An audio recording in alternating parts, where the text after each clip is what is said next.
Hello, everyone, and welcome to Conversations in Horror, the podcast. I'm your host, Kevin L. Powers. I'm also the owner operator of Something Wicked Entertainment and Event, and I want to welcome you to our program today. If you have been following our program, what I love to do is I like to take an individual film, and me and my special guest will sit down and discuss, have a conversation about that film and everything that makes that film a particular film. Now, we do choose films from different subgenres of horror and many different decades of horror because we want to give you, our listener, a very good kind of oeuvre of all the types of horror films that are out there, because we know that even though you may have heard and listened and saw a lot of the more mainstream films, some of the foreign films and independent films you may not have heard of and or have seen, which brings us to today's conversation,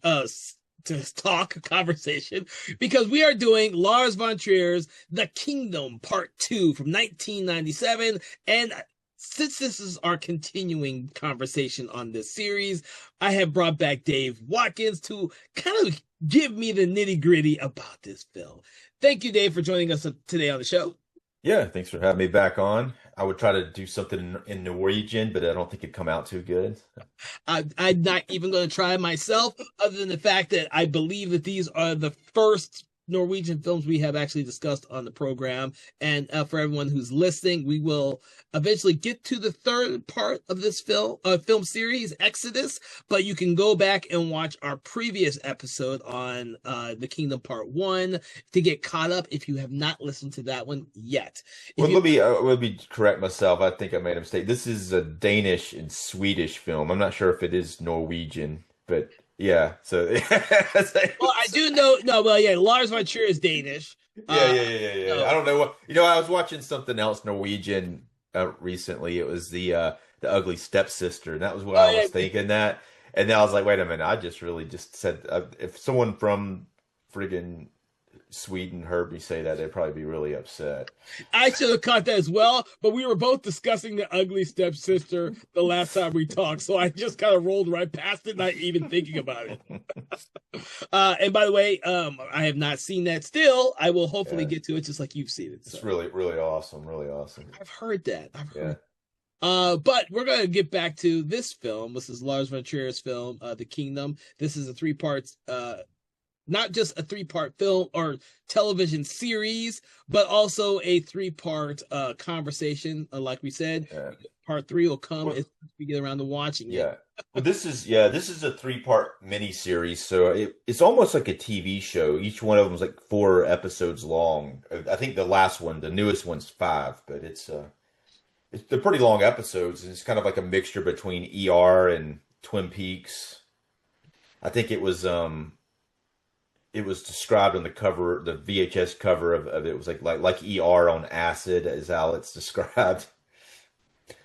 Yes, I kind of describe it like that as well, but I also like to put in a little bit of a soap opera-esque. That's like Twin Peaks, so that's where the Twin Peaks part comes from. For me, you know what? You could be right. I have to go back and rewatch it again, but I've always saw Twin Peaks as just an ensemble type of show. But this one really seems like a soap opera, because we're talking so much about these relationships between all these characters, and it cuts back so fast between them all. Like, if you ever watch the soap opera, it cuts back between the characters, and a lot of times those characters' stories don't really have, like, there's no through line for each episode. Like in ER, you have like that patient or 2 patient story that revolves around all the characters. But in this one, it just really seems a bunch of haphazard stories going on. Yeah, well, no, I mean, there's actually not.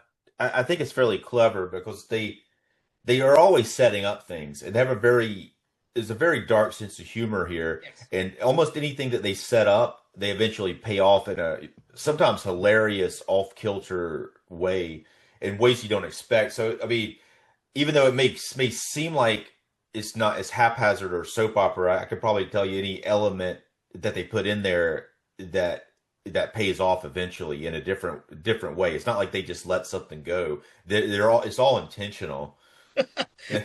I will say you might be closer to that for me than say a David Lynch production, where it seems a lot more haphazard to me. And that's fine. That's fine. I think the humor in this film does kind of bring out a lot of those type of elements, especially in this series where we have the constant movement in the background of the moose head that just seems to never find a home. But it shows Yeah. up in every episode. Some Yeah. person's Sorry, go ahead. Yeah. Yeah. Go ahead. Yeah, no, that does seem like a direct draw from Twin Peaks, that Moosehead, or maybe Northern Exposure, but it's Northern Exposure. You might be yeah, right about that. I didn't think about that. but there's actually a scene in Twin Peaks in the first episode where there's a Moosehead like that that's on a table, and what happened when they were shooting that scene, like David Lynch, it was down on the table, and they're like, they were going to hang it up. He said, no, no, no, no, no, just leave it on the table. This is great. So that's kind of where I think where that draws from, that Moosehead moving around. Well, it's funny because it's just randomly moving from in and out of rooms the entire time. I think a lot. I mean, there's a lot of setup for a lot of visual comedy in this series. Is more so than in the first series, in my opinion. There is a lot more in this one, especially with the Yeah, big character, Helmer's character. I mean, every episode after we're getting yeah. ahead of ourselves a lot, but with Well, that character yeah. in particular in this season, Well, yeah, I think that the Mosgard's character is a lot more comedic in this one than before. He's the what is he? He's administrator in charge of yeah, everything, man, who's kind yeah, of going through a crisis in this one, and he goes to this like weird therapist, and it's like he keeps trying different stuff, and everything he does is like it's just really hilarious to me. But some of it's a little much, maybe a little too juvenile with the humor occasionally, but some of it really pays off well in a pretty hilarious way. well, no, some of it is juvenile, and some of it isn't. Some of it's really funny as Yeah, juvenile. You mentioned him, Mosgard, because he goes to Ole, who's not supposed to be in the basement, but has taken up residence in the basement, doing his own thing. And at first, he's trying to get him out, but then he becomes enraptured in what he's doing down there and becomes like a follower. I saw yeah, that as like the cult, one yeah, of the cult elements of the film, and it's funny because yeah, he's the only one who doesn't get it out of everyone there. Like yeah. he I just know, doesn't yeah, get it. yeah. Hey, but it's kind of hard to get. It's like funny how much of a trouble he's having a hard time getting it. Plus, but he can't look away from it. No, And he's trying like so hard to get it. And that's what's it's funny. Now the thing about this one, the first one was released to theaters in an odd way. And yes, it's weird. I know back in until recently, this part was really hard to find. They have a new set of all of them now, but there was definitely a point in time where I had a copy of this on VHS that I got bootleg. Somebody taped it off of TV, and I bought it off of eBay. And several people who I talked to who were familiar with the first part didn't believe there was more. They kept thinking I was talking about the second part of the first one. I'm like, no, there's like four more episodes past the first one, and they were going to make a third one too, but two of the actors died. The main two actors died after they did this before they could shoot the third one, so it kind of derailed that. yeah. Until 25 years later, when they finally went back and did a third part. Right, right. But But but it would have been really weird if they had tried to do this in the same time period yeah, without Helmer or Druce. Like Miss Druce is the psychic who's really the protagonist of the stories. And the actress died in between that one. Like her and her son, her son's an orderly. They're the investigators, the psychic investigators throughout the first two parts. yeah, yep. Yeah, I like you said, I didn't know there was a second. I was one of the people who didn't know that there was a second series for this. I actually got the theatrical first season confused because I thought the first two episodes of the first season were one movie and the second two episodes was part two. Uh, Yeah. And it is confusing though, really. It's Well, But and it's yeah, yeah, and I didn't have like what I didn't have, Internet Movie Database to double check me on this shit in '97. That's 25 years yeah. ago, more than 25 years ago now. But Um, yeah, yeah. Well, I'm talking about not even in '97. I think that I don't know when exactly I got the copy, the VHS copy. It was much later than that. I didn't watch it. I don't think when it was. I may have watched the first one in when it came out on VHS or whatever. But I'm talking about years later, like when there was internet database was available, like with this, and I was like, I talked to several people about it, and for some reason they never believed me, and I'm like, yeah, I'm just all right. Well, you guys have at it then, but there's more of them. yeah. Well, I saw the first two parts Yeah, at the theater when I was still in college. So that was roughly 25 years ago. yeah, yeah, Yeah, and for the longest time, I just thought that was what I'd seen. I'd seen everything yeah, of this, and then I just never thought about it again. But I was glad that me and you decided to sit down and delve into this because you enlightened me on the fact that they had released the entire series on a Blu-ray box set, which I didn't know it even existed. And yeah, of course I picked it up, and then we decided to do it for the show. So for everyone listening, we don't usually do television series on this program, but because I saw the first two parts or the first series as two separate movies at the theater, we are kind of giving this one a little bit of leeway. And to be honest with you, it does seem more like a movie miniseries than it does a television series because it's only four parts. Anyways, so it works out really well. Each series acts like its own separate movie, in my opinion. I just think IMDb makes it easier for them to categorize it by calling them different seasons. yeah. Right. This this one picks up, I guess, about a week or so after the end of the previous one. Now, the end of the previous one, there was like a this really famous, awesome cliffhanger ending. It's similar, not as good as Twin Peaks cliffhanger ending, but it's kind of similar because it would just kind of goes batshit crazy at the very end of the other episode. Uh, Well, it does because Judith, who is kind of romantically involved with our Hook doctor, is pregnant with a illegitimate baby that may be part demon or part not, but she gives birth to this baby that has this growth deformity. That she's pregnant and then she goes into labor real fast. It's not 9 months yeah, of pregnancy. It's real. I can't remember now for the first series how long it actually was, but it was not yeah, 9 months. yeah. No, it was happening quick, and It was happening yeah, quick. yeah, And the last thing we see is Udo Kier's head popping out, being birthed through the vagina. And yeah, and we're left with that. yeah.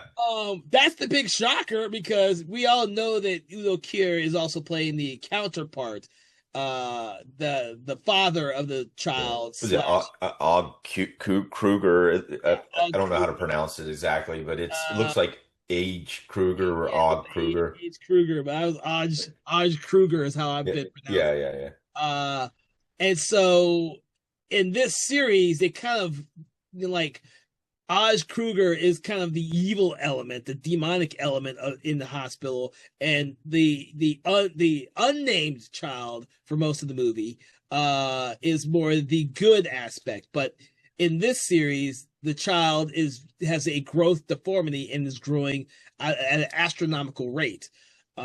Which is actually kind of scary when you think about it, especially the way they depict it in this. Right. It's a very disturbing Yeah, depiction. yeah. It is done. It's done like in a way that you don't expect, because it is done in an emotional way, and the baby is struggling because it's part demon, but it wants to be good, and it's struggling not to be a demon, and Yeah. it's hurting it not picking that route. Um, there's some other cliffhangers. Like at the very end of the other part, the Drew's character and her son and Hook, they put this head into this wall, and they tried to seal off the demons, but they got interrupted, and she thinks that it was open for too long and some spirits got out, which we see some spirits in the hospital at the end of the previous one on a trolley that we never really see those specific ghosts again, but we do see a lot more ghosts who are loose now from in the hospital. Yeah, and the head is a kind of I can't remember if it was it a real head or a representational head of Moog. So like it's funny, but yeah, did you ever see the Stephen King version of this? They made an American version. I do, but I don't remember it because Yeah, I've only seen it once. but it's interesting. They kind of do that more in that than they do on this one. But then what happened was there was a cadaver that looked similar to Moog, who's like Mosgar's son. He's Yeah, kind of like his dimwit son, who's trying to be a doctor, who's a really like a C or D student. But but worse. yeah, but he sees the cadaver and he sees it looks like him, so he cuts the head off and he tries to play a prank on the girl that he's trying to have sex with to make it think that his head is there, and then That's right. yeah, and then it kind of backfires, and then his teacher finds out that the head's missing, and he knows that he did it, but he can't prove it, and then Hook gets the head, and then he blackmails him with it, and then at the end of it, he gets the head back from Hook, and then he throws it into the hole. Like they have the hole open for too long, and then they're not there, and he comes by and just throws it in there. So it's and for some reason it's almost like the reanimator like Yeah, head. He's even sitting on a tray, and it kind of shows it a bunch, but it doesn't really ever like follow through that good on that subplot because it keeps showing the head, but it never really does that much. But they do more with it in the Stephen King miniseries, but at the same time, it's Stephen King miniseries doesn't work as good as this. It doesn't have. They try to do the sense of humor, but something about this translation of this really dry sense of humor does not. It doesn't move. It doesn't translate into whatever they were doing with the American version. It doesn't work as well, and despite some good casting like Andrew McCarthy and Bruce Davidson as Helmer and Ed Begley Jr. as Mosgar was really awesome casting. But I love the casting for that. yeah, I've only ever seen it once though. I need to revisit that whole series. and that's the one it gets worse. And here's like going into this fifth episode or the second part of this. You think it's going to be hitting the ground running after the crazy end of the other one, but it goes back into its mode of ER like storyline. Like you're walking through, you wake up, you're at the hospital, and you go through a day at the hospital, and crazy stuff starts to happen through the day. But it doesn't start off like fast. It starts off like Like yeah, like regular. Well, Now that's the because Steve, because the time period from the end of yeah, the last series and now it's been several days, so everything's in theory gone back to normal, but it hasn't really got back to normal because there's a lot of subplots with all the different characters. Um, yeah, and I think that see, like maybe I don't. I mean, to me, I like the mixture of everything. But for this particular one, but most people I think are there for the ghost and the supernatural storylines, and they're very, especially in the first episode of this one, they're very like sporadic and there's not much in there. The Stephen King one goes all in on it, and once it goes from it basically gets to the point where it becomes a Stephen King show instead of like following the doctors to the hospital. It becomes a Stephen King like horror show, and it doesn't work as well once you get to that point. It becomes not as it's not as interesting suddenly. It's like you're just kind of like, okay, let's get to the end of this thing, see where we're going with it, sort of thing. hmm.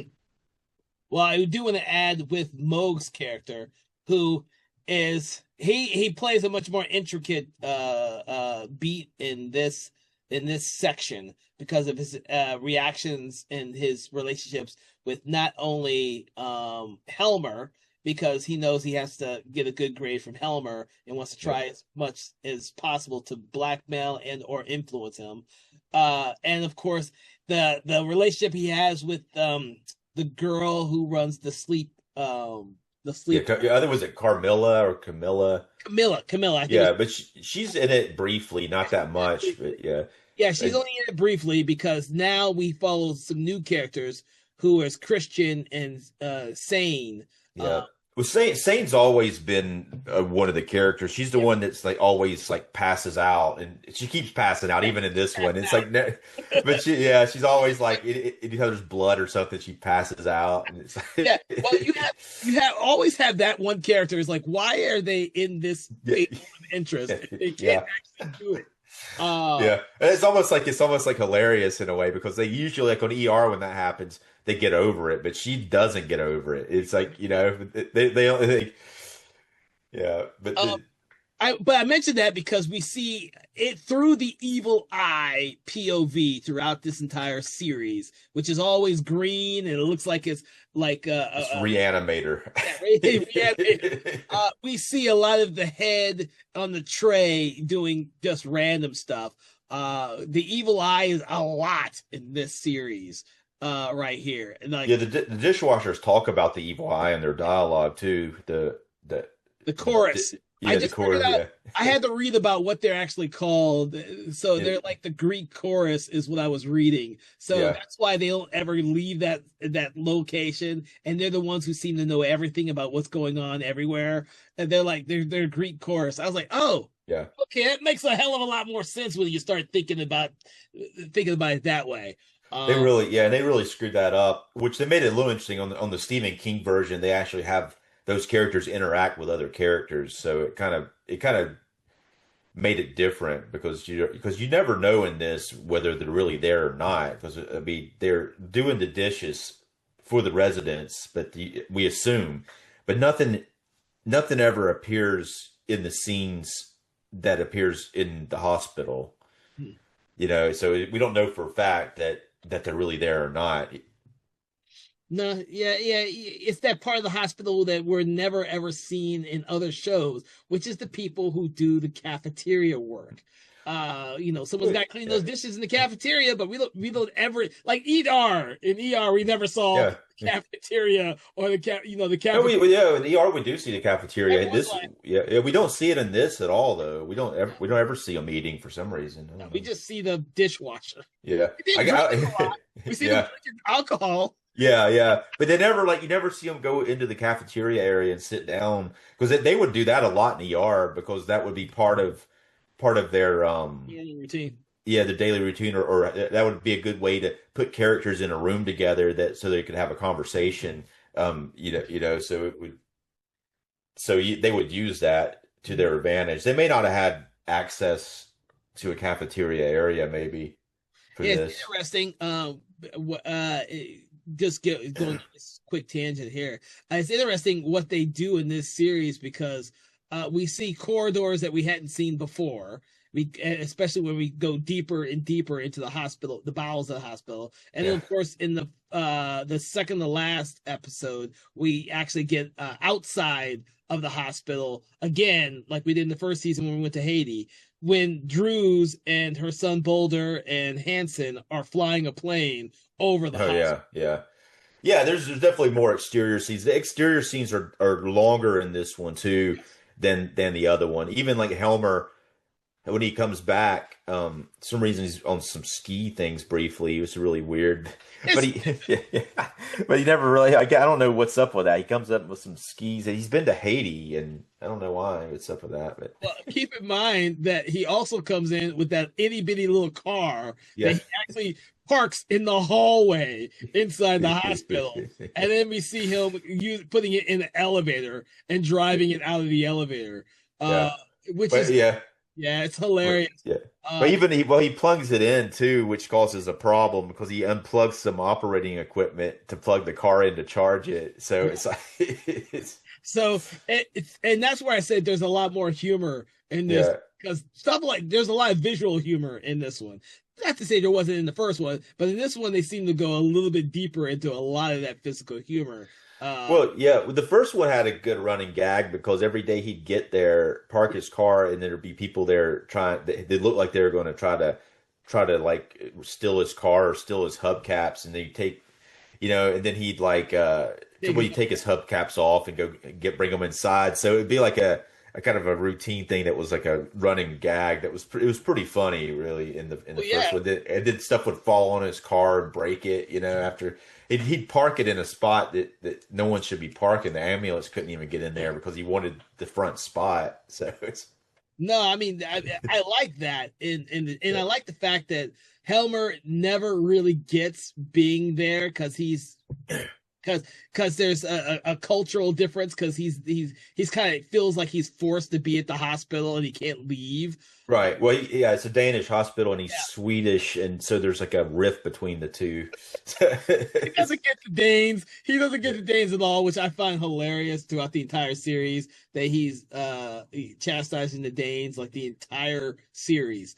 Well, Uh, he is. Well, he's. I mean, I don't know how Danish people really are, but if you look at what the staff of this hospital does, they're running it in a very weird way. And there's definitely like not very orderly, but it's very like a lot of it's run by like a lodge of people who seem they kind of meet together. Like these older men are running the thing, when they meet together, they have like a weird lodge meeting, and then there's that sort of thing going on, and then you got the Hook character who's like got a basement room that he's taking stuff and repurposing it to other places, which and then there's definitely some weird stuff going on behind the scenes of the hospital, especially with the way that the lodges ran in a very Clandestine way. yeah, it's and there is we find out later that some of these people are worshiping Satan. Now I think the lodge is the opposite of that. I think the lodge is a force of good,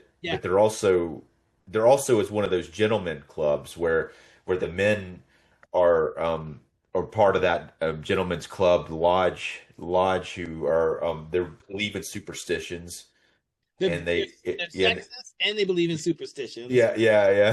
I didn't think about them being till sexist until Rigmore interrupts their lodge meeting.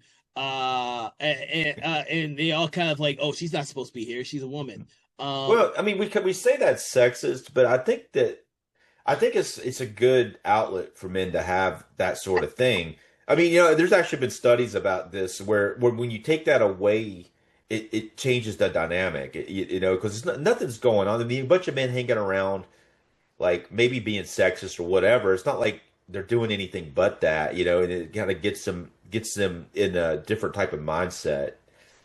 I uh, mean, I no, would think that if you're gonna have something like that at a hospital, yeah. that should not be as sexist. Yeah. I mean, yeah. I mean, it's here it's like, yeah. I mean, here it's like a hospital, and Yeah. yeah, but when a woman comes into an all male club, though, it changes the dynamics a lot because it goes from like even like say if you're at a party and it's just a bunch of guys hanging out and you're shooting the shit, everything becomes a little different once a girl comes into the scenario most of the time. Whether people at that point they're all maybe trying to have sex with her, maybe, or she's kind of starting to put different types of input into what was going on before that's completely different than what they really are trying to. Again, like you said, this is not necessarily a good situation because these guys are running the hospital, and that's what they're doing behind the scenes, and with the really odd rituals that they do to like almost like a fraternity. It's like a Yeah, fraternity. yeah, yeah, Like a yeah, fraternity. yeah, No, that's what I was about to say. It does not seem like a cultist lodge, like the cult people who are yeah. that we find out later in the film who are worshiping Satan, so to speak. Which at Which one, the Beelzebub, I guess, is who they're really yeah, worshiping, who is like Grand Duke. Yeah, but they're not. They're actually the opposite of that. They yeah, the they opposite of that. they Yeah. they actually are trying to.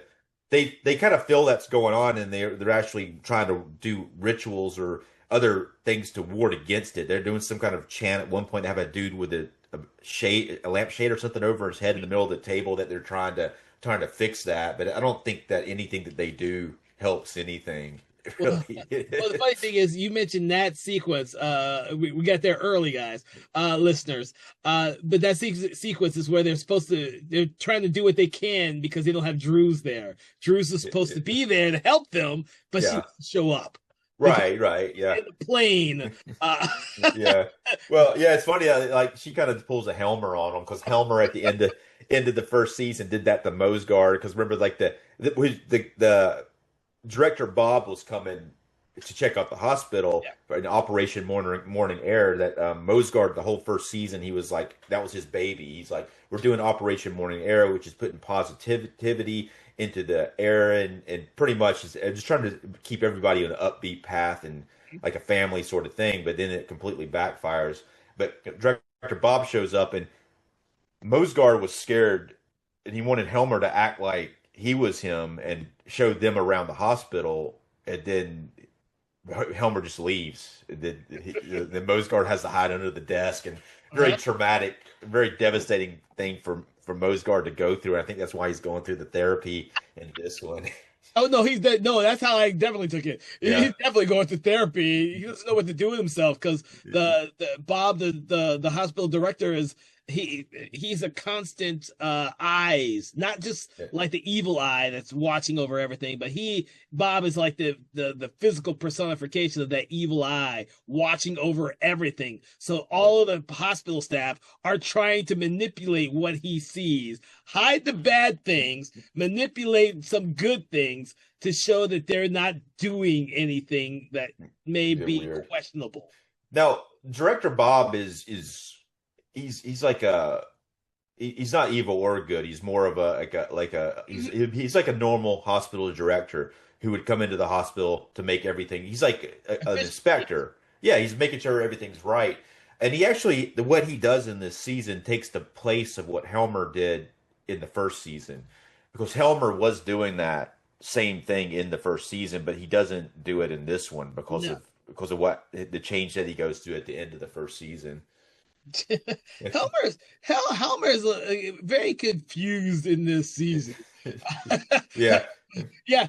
Besides getting the Haitian zombie potion, which he wants to use against Hook, he also comes to the realization that maybe he is himself a little bit sick. But he needs someone to tell him he's sick, or how do you prove that you're sick? We're doctors. We're not supposed to be sick. Yeah. It was a really awesome conversation between him and Drew's son Boulder that he's I guess we missed something that happens earlier on, like which is really shocking when it happens. Like Druce walks outside and gets hit by the ambulance and gets really messed up. But Boulder's in the room looking at Miss Druce and Helmer's. He did the surgery on her, and then he's having a really nonchalant conversation because Helmer has no bedside manner whatsoever, and so he's having a really nonchalant conversation that offends Boulder, and Boulder tells him that you're human, and doctors get sick too. And then he's just like laughs it off. He walks out in the hall, and then it strikes him. He thinks about it. He's like, "Wait a minute, doctors get sick too." And then he goes and talks to Mosgard about it, and Mosgard always gives him like the worst advice. He tells him to go and check his poop out when he poops, and if it floats, it's not good. I think. And if it floats is good. It's good if it's because it has. So I thought this was one of my favorite things they did the entire season. Mosgard's talking to his poop in the toilet, seeing if it floats or sinks. You mean Helmer talking to him? Oh yeah, Helmer. Yeah. That replaces his rants that he did in the first season. On the first season, he would go on top of the roof and rant towards the sky about the damn Danes being a bunch of idiots. And this time he talks to his poop instead of talking to the sky. Well, it's much more interesting camera wise because we're looking up at him from the toilet with the toilet bowl's like kind of the outline of the framing. So it's funny every time he does it because he does it so often. It's like his therapist is talking to his own fucking poop. Yeah. Oh yeah, dude. I was laughing every time that came up, and especially how they ended the entire series with that whole thing too. So I really did. I thought that was a much better way of doing it than what they did in the first season. But I also really like Helmer in this season as well, because some things he does, like the whole first 2 episodes, I think it was, where he's just trying to use the zombie potion on Hook. Yeah, which is weird because at the end of the first season, he was saying Mosgard into the sky, which like as a viewer, we both thought like the Yeah. person he would be targeting would be Hook, and when they go into this, instead of him trying to target Mosgard, he's targeting Hook with it, but he keeps having second thoughts about it because he keeps finding new information or like things happen. I think the first time he tries to give him the potion, he basically makes everybody coffee and he puts a spoon on the one that he's going to give to Hook, Mhm. and then it keeps getting passed around to different people to the point he doesn't know who has the coffee anymore. So he just takes all the coffees and tells them off. You know, it's Well, it's funny because it's Rigmore who tells him that conversation, a side conversation about the whole zombie potion, where some people get killed by it because she yeah, did research on it, and that gives us second thoughts. Like, oh shit! yeah, So that daily meeting that they have, where he has the coffee set up to give to Hook that he takes and he yeah, covers with a plate as he going through the whole meeting, and of course, Hook is like, what's going on? So he tries to Hook, who is always against Helmer, always, decides to go over there up close and personal and kind of manipulate Helmer before taking his cup of coffee back from him and drinking it. And the look yeah. on Helmer's face is just priceless. It's like, oh shit, he just drank the coffee. Oh shit. And then the next episodes, Helmer trying to figure out whether or not he's killed Hook after Hook passes out and supposedly dies, or if he's really alive, or how do I save him without other people realizing it's me who killed him. It's just hilarious. Yeah, yeah. He actually gets an antidote to the zombie thing from the guy who brought him to Haiti. Yeah. Um, he is that's something like with Hook. When he drinks the coffee, that's like the like Mosgard, not Mosgard's son Moog, is the one that kind of goads him into doing that because he's saying that if he basically knows that Helmer knows he has the report still, and Yeah. so it's like part of his strategy to deal with Helmer is what Moog kind of talks him into doing, and that's the reason why he does that Yeah. with the coffee. That's why like things like I say that things in the series happen in a way that forces certain characters to make certain decisions that aid the plot too. Because him drinking the coffee changes the plot for the zombie thing that happens later. But but in order to get there, you had to have all the other part where with Moog who tells him to do something weird to Helmer, and he's trying to just kind of make Helmer uncomfortable by doing something weird. He actually comes over and kisses Helmer on the Yeah. lips and then drinks the coffee, And Helmer's just like, what the? Well, Moog in this series is manipulating a lot of characters. He's Yeah, much more active in this series than he was in the first series.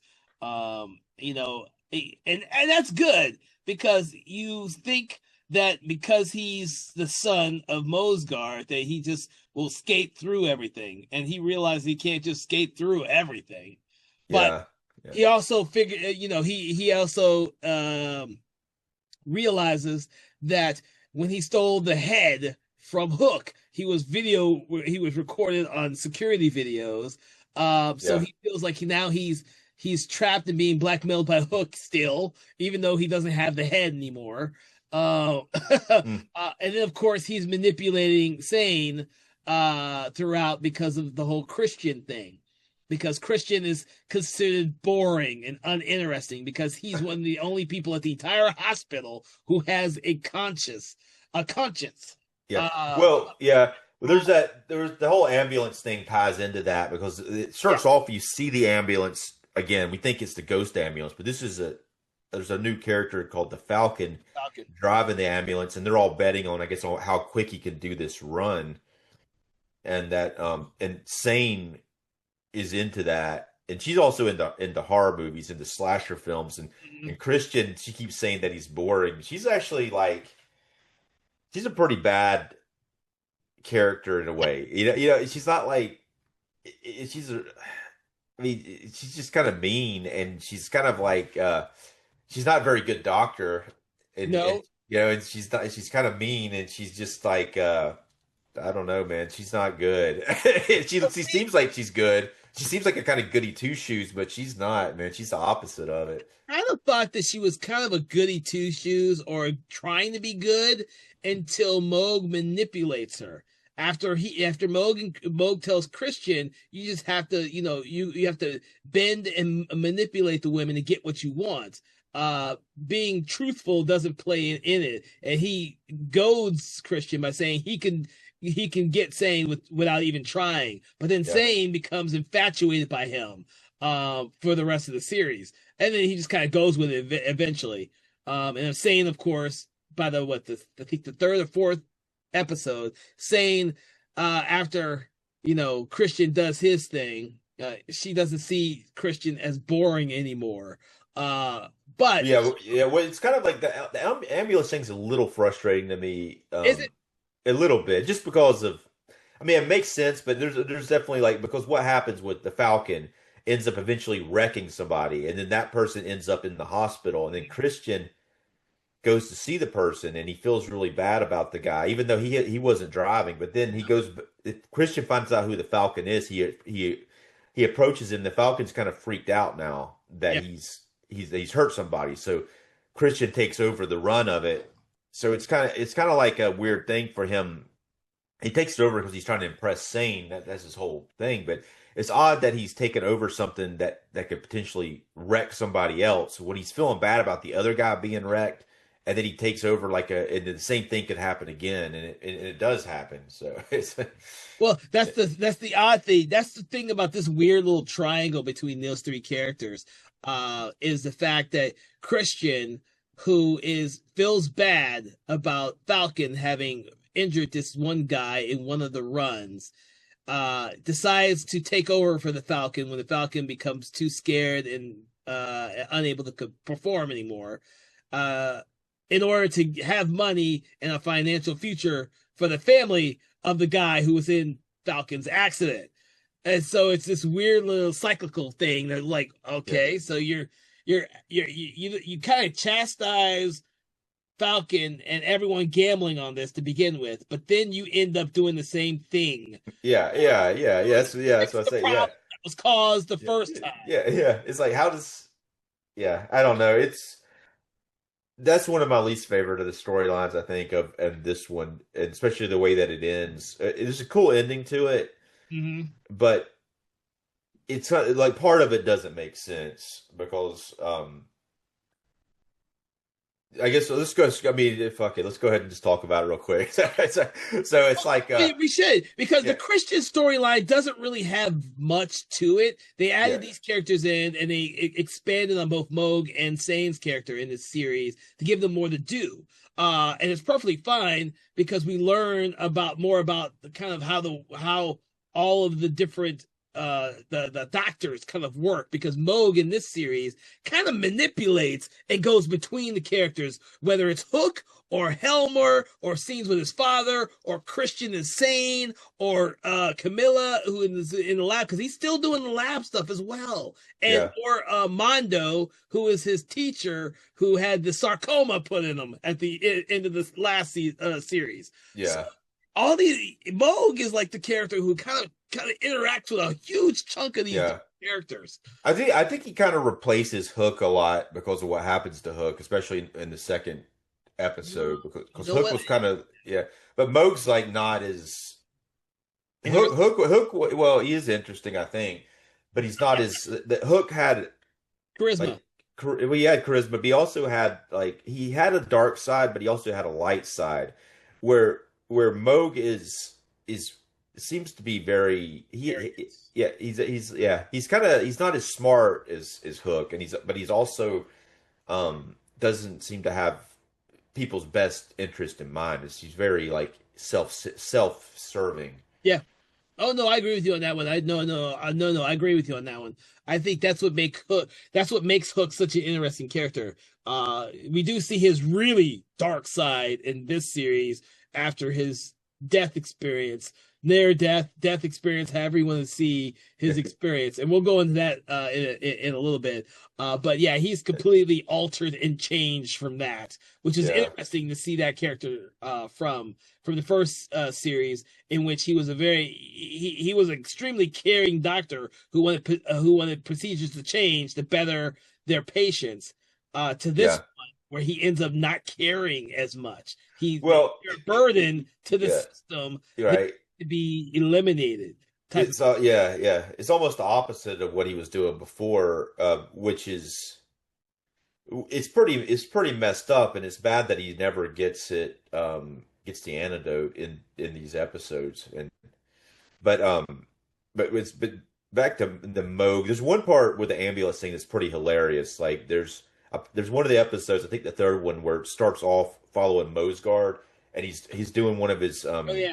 his test things, and he decides to go down there and be an intern in the bottom floor where they're doing the ambulance chasing thing, and he's just like, and they're all like, oh shit, he's down here, It's like, No, that's hilarious when he goes down to the ER and he doesn't really know how to do anything. Like he's lost all of his steps to be a doctor. And was it Band-Aids or something he's going to get? they get him to get iodine, and he's like, he brings it to the wrong place, and Oh my God, it's so hilarious because he brings it to several different wrong places until the doctor tells him, no, the patient's over here who needs the iodine. yeah, And yeah, then, like you say, he goes outside like he's going to meet the ambulance because he hears the ambulance, but the ambulance rides right past him. yeah, Oh. yeah, because it's the racing ambulance, but yeah, but what happens eventually with the ambulance? Some reason, like, to make more money because he wants to pay for the guy's family who died. Yeah, they want to do a whiteout in the ambulance, so drive the ambulance with not being able to see, and it's like, what? I don't even understand how this whole thing works with the betting and how they even know what's up or what, but it's They got cameras on certain positions. I don't know how they get access to the cameras to see the race from where it is, but they're looking at cameras to make sure they start and everything else. But the whiteout so that he does it blind is, I guess people want to bet more money on that. yeah. Which is crazy. Yeah. But the assumption, in my opinion, is that people will get out of the way with the ambulance. But I'm like, well, the ambulance ain't gonna be driving straight, and he's driving the wrong way. Yeah, but he has like one guy that's supposed to be telling him how to drive, and something happens where the guy can't do all of it. But what's cool about the scene is he's driving, and suddenly there's an old guy appears in the back of the ambulance, Mm-hmm. and he is like, he's like, oh, you're not supposed to be here, and he's like, oh, I am supposed to be here. I'm deaf, and I've got lots more work to do tonight. So I mean, that was kind of cool. What wasn't cool about it is, and it made no sense at all. Like Moog knew that he was out there doing this ambulance ride whiteout. He decides to leave with Sane and drive on the same road, and so he ends up crashing into Moog and Sane that's the cliffhanger ending of that storyline. So.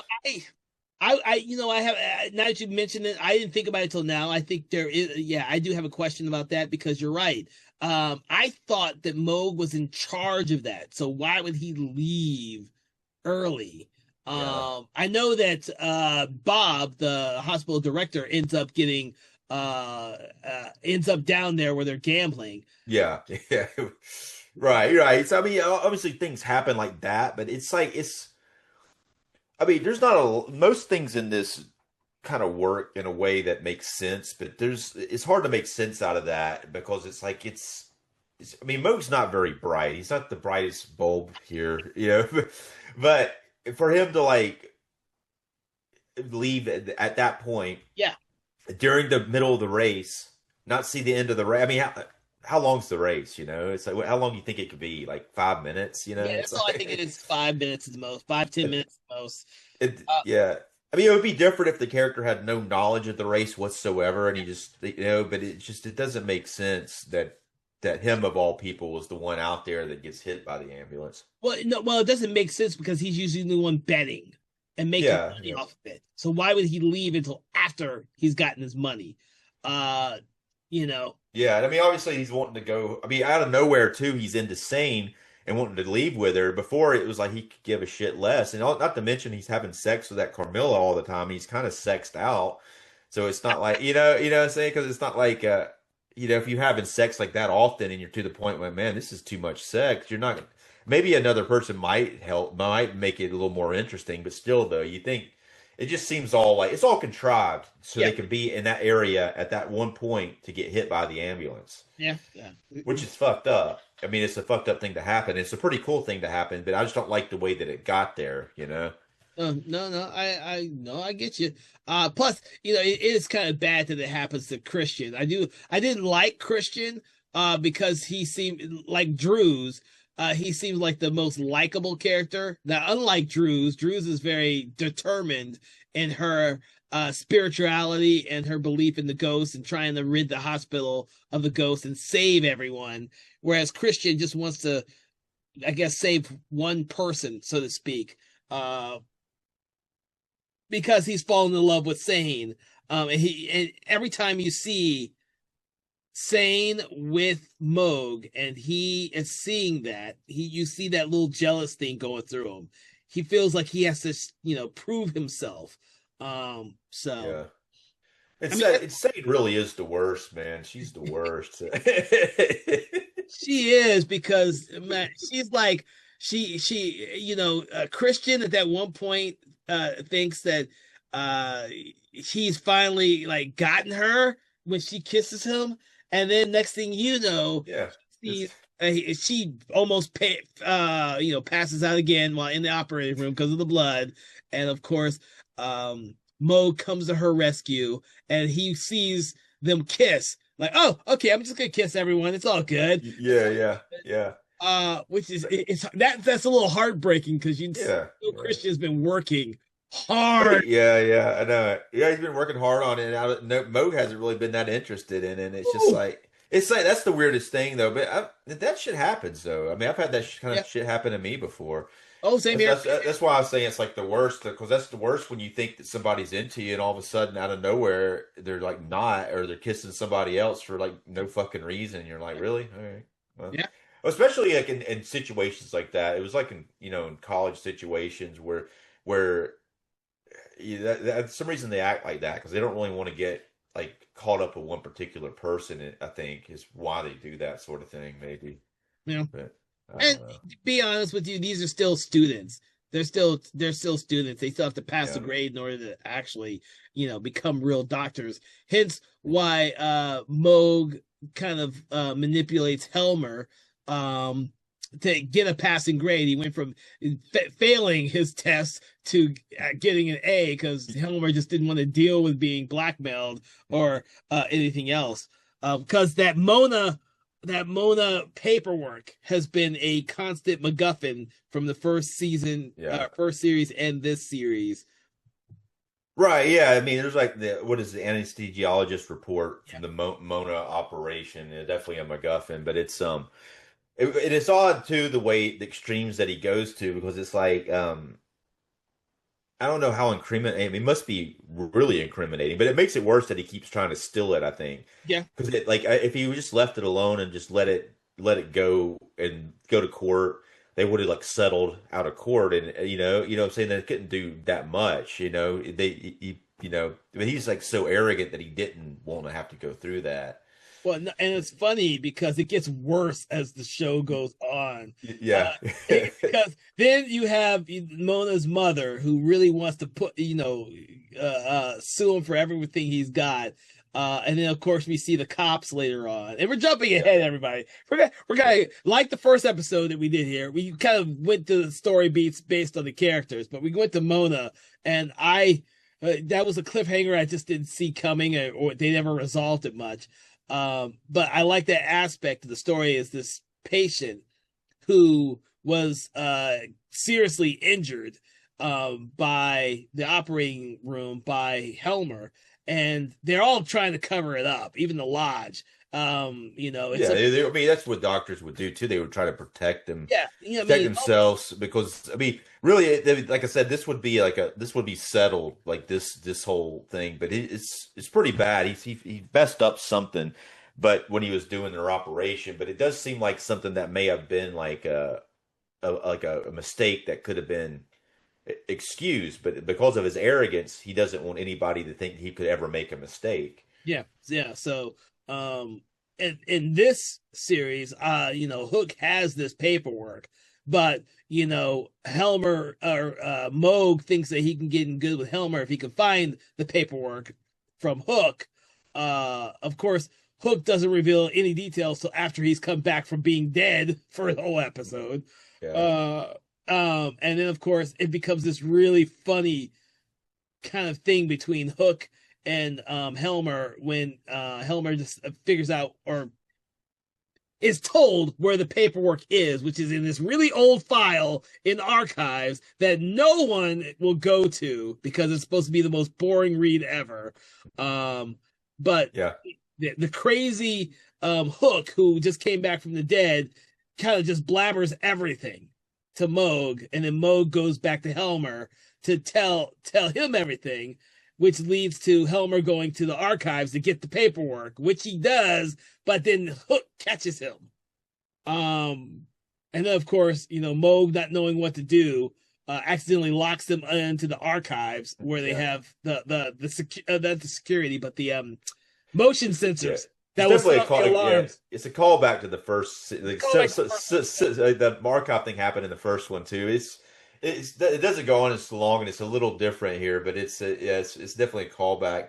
It's very intricate though how all of it goes down too with the report. Yes. Because there's because like say like Moog tells Moog, but he also like the whole fact, and this is something with the writing that he makes like say was it Hook thinks that he's clever because he says the most boring thing that nobody would ever want to read, and then there's a scene where Rigmore goes in and talks to the baby little brother, and little brother actually we should get more into little brother later, but he tells her that she hasn't been able to sleep, and he's like, here's what you need to do. You need to find the most boring thing to read and read that. And so that kind of gets her. That's why she goes down there and gets it to read it, and then gets the report. So so she has the report. Yeah, yeah. I found that hilarious when that story came up. I was like, oh shit, it all makes sense now. So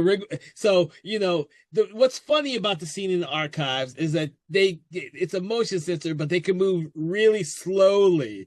And of course, at this point in the story, Helmer is in a wheelchair. And obviously Hook is just coming back from having been a zombie, and they're creeping away out of the sight of the sensor.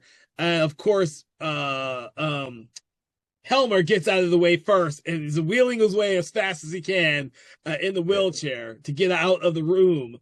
But then, of course, the court-appointed, what do you call the people who give people a summons? He's got a summons, but he's been trying to give it to Helmer the whole time because he actually meets with a lawyer and tells him not to accept it, and they're going to delay the court. He's like, here's what we're going to do in order not to have to go to trial about Mona. We'll just keep delaying it, and keep delaying. Yeah. That was the whole plan. In order to delay it, that would mean not to ever receive a summons. So he would, like, anytime anybody came up with some paperwork like that, he would like run or not say who he was, Yeah. So, which is hilarious because at one point, he steals a cleaning lady's headphones so he can't hear. Yeah. It's also funny the way he ends up in the wheelchair too. But I mean, and the whole fact that he has like a new assistant, like or like a secretary who used to work for Mosgard, because now he's got Mosgard's position. Mosgard's kind of stepped down. And she's like really pestering him, and like she's going to him constantly asking him what he wants to do about certain things, and he's like doesn't want to deal with any of it. And then he tells her he needs a new bookshelf because he has to. I'll have all these reports, and she gets a bookshelf and puts it in the office, but it's too big and it's like covering the door. And he's like, why do I have to fix everything? He's like, the clear solution to this is like make the door more narrow. And then she's like, yeah, but it's not going to be able. You won't be able to fit a wheelchair in there. It's like, why would I need to fit a wheelchair in there? You know. Yeah, not only that, but the very first instance is the stamps thing, where it convinces her to just use 1 cent stamps. And she brings it in, and the whole envelope is completely covered in 1 cent stamps. I was like, oh my God. Yeah.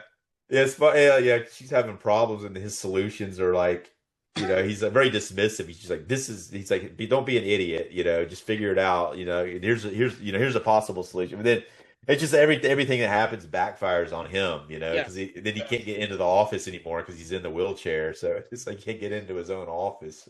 It is quite hilarious to see him actually in any type of vehicle in this one, whether it be the little bitty electric vehicle that he drives in the elevator or in the wheelchair. I think they have a lot of fun with the Helmer character in this series, or talking to his poop in the toilet. He gets But Rigmore actually shoots him, is why he ends up in the wheelchair to begin with. But it's like, because she's like still mad about that Haiti shit that he pulled. Well, not only we're getting to Rigmore a little bit right now, but Rigmore, is I guess she's like just completely in love with Helmer, and Helmer is manipulating this woman to get what he wants from her. He has no intentions of seriously being with this woman, but unless he can get something out of it. And of course, she awakens to some of his truer nature, so to speak, and ends up shooting him while he's trying to save Hook's coffin. Yeah. Going into the furnace to be cremated. Which is hilarious because we see that he is really a weakling and he can't really hold on to shit. But she shoots him, and then we see, of course, the coffin go into the crematorium to be burned, the furnace of the crematorium to be burned and turned to ashes. At which point, Helmer is still not revealing that he is the cause of any of this. Like, he doesn't take responsibility for anything. So that's a lot of hilarious stuff that happens to him throughout, and this is why I say he was one of his storyline, and what happens to him is just one of my favorite parts of this series here. Yeah. Even in the first one though, it's like Helmer's definitely the best thing. So, oh God, what happens to Helmer at the end of this series? Well, he ends up it follows the Mona thing for the most part. Like but Mona starts having the building blocks, and they give her blocks, and she's able to start making words with the blocks, and then it's like that's the funny thing is she starts spelling out Helmer and stuff, and it's like how does she know Helmer? What does that prove? Just because a little girl can spell somebody's name with blocks, what does it like if you were having surgery on your brain and you're asleep, how would you know that somebody specifically hurt you? She just knows that. She knows because she does know because of the spirits, but that doesn't hold up in a court of law. And he's like freaking out about it, Yeah. So, and for the most part, in my eyes, she's kind of like the Greek chorus in the kitchen. She's building these blocks, and random people see them. The first time she's given the blocks, the nurse is manipulating the blocks to placate the mother. And so from then on, I don't think the nurse ever takes any consideration of what's actually being spelled. But we as an audience member are watching and seeing other people see what's spelled in the blocks. Hook even at one point when he comes in to, in theory, euthanize her, sees that she still has something to say because she spells out Helmer's name. And of course that leads Hook to going to Helmer to reveal what the little girl Mona has spelled in her blocks. And of course Helmer goes a little bit nuts, thinking that she could be proof against him in a court of law. Yeah. It's like, it's funny though. He just panics, but it's One time she actually spells out "help me" one of the Yeah, earlier times. I think, yeah, um, yeah, something weird. She's got kind of got some kind of brain dead like activity going on, but she does actually say Helmer later. hmm But he gets her. He goes back and gets her. The cops are there, and the cops go into the room where she's supposed to be, and she's not there. And then he tries to the last time you see Helmer, he goes into that room where there's like a conveyor belt where the where Boulder and the other guys are drinking beer, yeah. and then they would try to hide the beer, which would send it into another part of the hospital, and then it would come back, and Helmer catches him doing that, so he knows about it. It's actually pretty funny when they talk about the beer too, because he's like argues with him about the beer and what it is. I think he's like light beer, and he's like, no, this is a people's beer, you know? And he's like, this is not a light beer. And he's like, no, no, no, this is a people's beer, you know?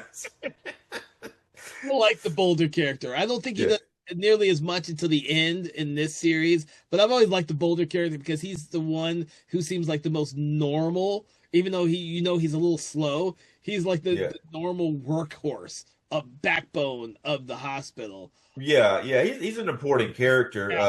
and he's the Mrs. Druce's son, but he's definitely an important character in both the series. And the actor like wasn't alive when they made the third series. They do have a character that's very similar to him in it that does the same type of plot stuff. Well, he has a lot of heart. Like, Yeah, yeah, it doesn't matter what his mother says about him. Like he loves his mother like 150% because his mother Drews does not always say the best things about him. But he's always there. He's always supporting.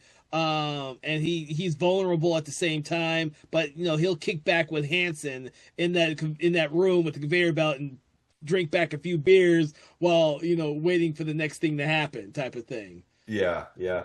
But but that's how like what happens with Helmer and the last time you see him. And again, this wasn't supposed to be the Yeah, end of this. yeah. He goes into that room and he puts Mona in a basket and puts her in the conveyor belt. And they say that conveyor shit, I can't pronounce shit, Conveyor but belt. yeah, it goes through the whole hospital and it comes back around. So it's kind of mysterious. And they deal more with it later in the other series and the newer one. But but he puts her in there and she goes to it, and then the cops come in there and they're like, "Where's Mona?" And he's like, "How the hell am I supposed to know where Mona is?" You know, because I hadn't seen her, and they have no idea that he put her on the belt there. But it's kind of like an airport sort of thing, like when you put the baggage on Yep. the baggage rack. But then he goes to get her back, and the bucket comes back, but she's gone. So it's kind of like, oh shit, where is she? And that's the last you see of Helmer Oh, in the okay. series. Yeah, Because I couldn't remember if there was another scene after that with him. And I guess there wasn't because all it was the blocks. So that was the little, yeah, it's the right one. But yeah, that was the right one that came back. I was like, oh shit, that's kind of fucked up. yeah, Now Helmer's lost her somewhere in the bowels of the hospital. Oh jeez. yeah, yeah, yeah. So I mean, it's kind of like again, it was that it's always been like really that's the last scene we have with Helmer. But I mean, that's all that I mean. Clearly, it wasn't going to be Yeah, it wasn't supposed to be the end, but it's kind of cool too. It's kind of cool though in a way that is the last scene with him because that's what he's been dealing with most of the series yeah. was the Oh Mona. yeah, the whole Mona incident and all the paperwork and all this shit. Uh, in theory, if no one figures out that he was responsible for her disappearance, he could be in the clear. In Yeah, yeah, so, but yes, it's interesting, and we've talked a lot about Mona already. But we see her; she's one of the two kids in theory that we see throughout the series, and we see a lot of her in this one, because of the blocks thing and the fact that Drew's kind of goes through everyone's rooms actually, but yeah. she's For the most part, yeah. yeah, yeah. So, I had to think Yeah, about. like I say, yeah, she is kind of the protagonist of of really both of them because even though Helmer's probably got more screen time, he's kind of like a kind of a villain, even though he's not really the main villain Yeah, of the story. yeah, yeah. And so while we just talked about Mona, we might as well get to so-called Judith's son, who she calls little brother, eventually getting a name later on in the series, Yeah. played by Udo Kier. This is part of the original shock ending of the previous series. But in this series, his fate is very, very entwined with the entire hospital because of who he is, who his father is, and the themes surrounding, I guess, the end times as Drews kind of sees it.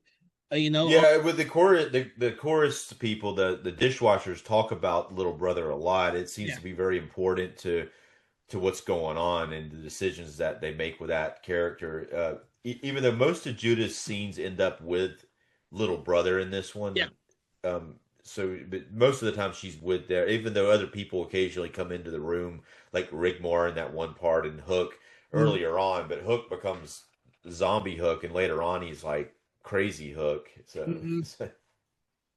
Yeah, and that's the interesting thing about this one. We see a lot of it's weird because for this one and I don't know what the timeline is between the very first episode and the very last episode, but little brother grows up really fucking fast, like yeah, pretty much kind of the baby-ish thing in an incubator the first time we see them, but yeah, then by the last time we see him in episode 4, or I guess that's 5, 6, 7, 8, yeah. he is like looks like he's 10 feet long. Yeah, he's growing like really long and big. He's Yeah. like a mutation, but I think that most of these episodes are a day long. Some of them do overlap days, but they kind of like let's talk about what we did in the first one. They kind of mimic what they did with Twin Peaks and ER because that's how they did episodes in those, especially like at first. And some of these episodes do cover 2 days, but most of them are about a day. So I think each episode's like it's probably like 4 to 6 days, like the whole thing of the 4 episodes. Yeah, that just seems like a really fast time for that child Well, to grow. yeah, It kind of works in favor for the actual story elements for most of the other characters for it to be a short amount of time. Uh, Mainly because we get to see their daily meetings, group meetings in every episode, and we have a lodge meeting in every episode. Depend yeah. But sometimes there's like 2 meetings. Like in the first, I mean, I think the first episode has 2 meetings just because of the coffee thing, because they had to do it twice. But most of the time there's like a morning meeting. But Yeah. he calls a second meeting on the first day. Yeah, I think, yeah, I think so. And unfortunately for me, that was the hardest episode to get through, was that first one. Yeah, I mean it. I don't know. I mean, it was definitely like back to the slower pace stuff, and it Yeah. was like and it's like yeah, I guess I don't want to get into another plot point yet because we're still talking about Little Brother. So let's just Yeah. go back to Little Brother for. I was Okay. gonna I was gonna go to Druce, but let's go back to Little Brother and finish talking about that. Yeah, I've been kind of saving Drews for the very last Yeah, character. yeah. Well, we still got Bono and Druce to talk Yeah, about. yeah, So yeah. so But Little Brother and Oz Kruger stories are intertwined, so I was gonna like melt yeah, yeah, both yeah. together. Because Little Brother, like when I saw the ending of the first series, I thought, oh shit. I didn't think of that being like an actual son. I kind of always thought that as Oz Kruger being reborn.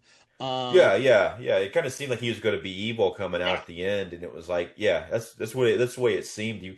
It's funny at first when you first see him in the first episode of this, he's like Udo Kier's head on a baby's yeah, body, and then every scene you see him, he gets a little bigger until he's like, it's actually very disturbing what happens to him because it's such a like, and he's also very intelligent right away. He can start talking right yeah. away, and it's like he knows a lot. He knows things that he shouldn't know. And no one seems to be bothered by the fact that he comes out just being able to talk. Yeah, yeah. But Uh, it's like he's lived before, and he has knowledge though, because he even has more knowledge than some of the characters in the hospital, because he's able to like direct them to do certain things, you know. But he but Og Kruger does appear, who he turns out he's a demon, is what they mhm. say. And he does appear and tries to talk to him, and he says, but the only way that he's going to be able to save himself is to become a demon and to embrace the darker side, which he doesn't want to do. He's kind of already made the decision that he's not doesn't want to do that for some reason, you know. And I think a lot of it has to do with what Judith does, because at first she's going to abandon him, but then she can't, and she has that motherly bond that she bonds with him. Yeah, I found that interesting. That Hook would go see a little brother, but Judith wouldn't. And they didn't play that whole feelings up enough, because they're trying to kind of compress the time period. Because I didn't really buy the jump between how she more or less abandons him at the very beginning of the first episode to where she becomes at the beginning of the second episode. Well, yeah, I think that it's Hook orchestrates all that, but it's before he becomes like the zombie Hook. But if you think about it, like, you know, there's a mother's bond between a baby. Now, at first, she's got separation from the baby. They took it and they took it to another room, and she's not feeling connected to it until he brings her back to see the baby again. And once she connects with them the second time, she realizes his humanity, and at that point she connects with him on a mother level. Okay. That, I mean, maybe we don't get the scene. I mean, the scene's there, but maybe you might not have felt it because it maybe seemed a little rushed. But I think that's what happens, because she is denying it. Yeah. And she doesn't want it. But once she actually comes in contact with him, she sees the way that he is. It's different than what she thought.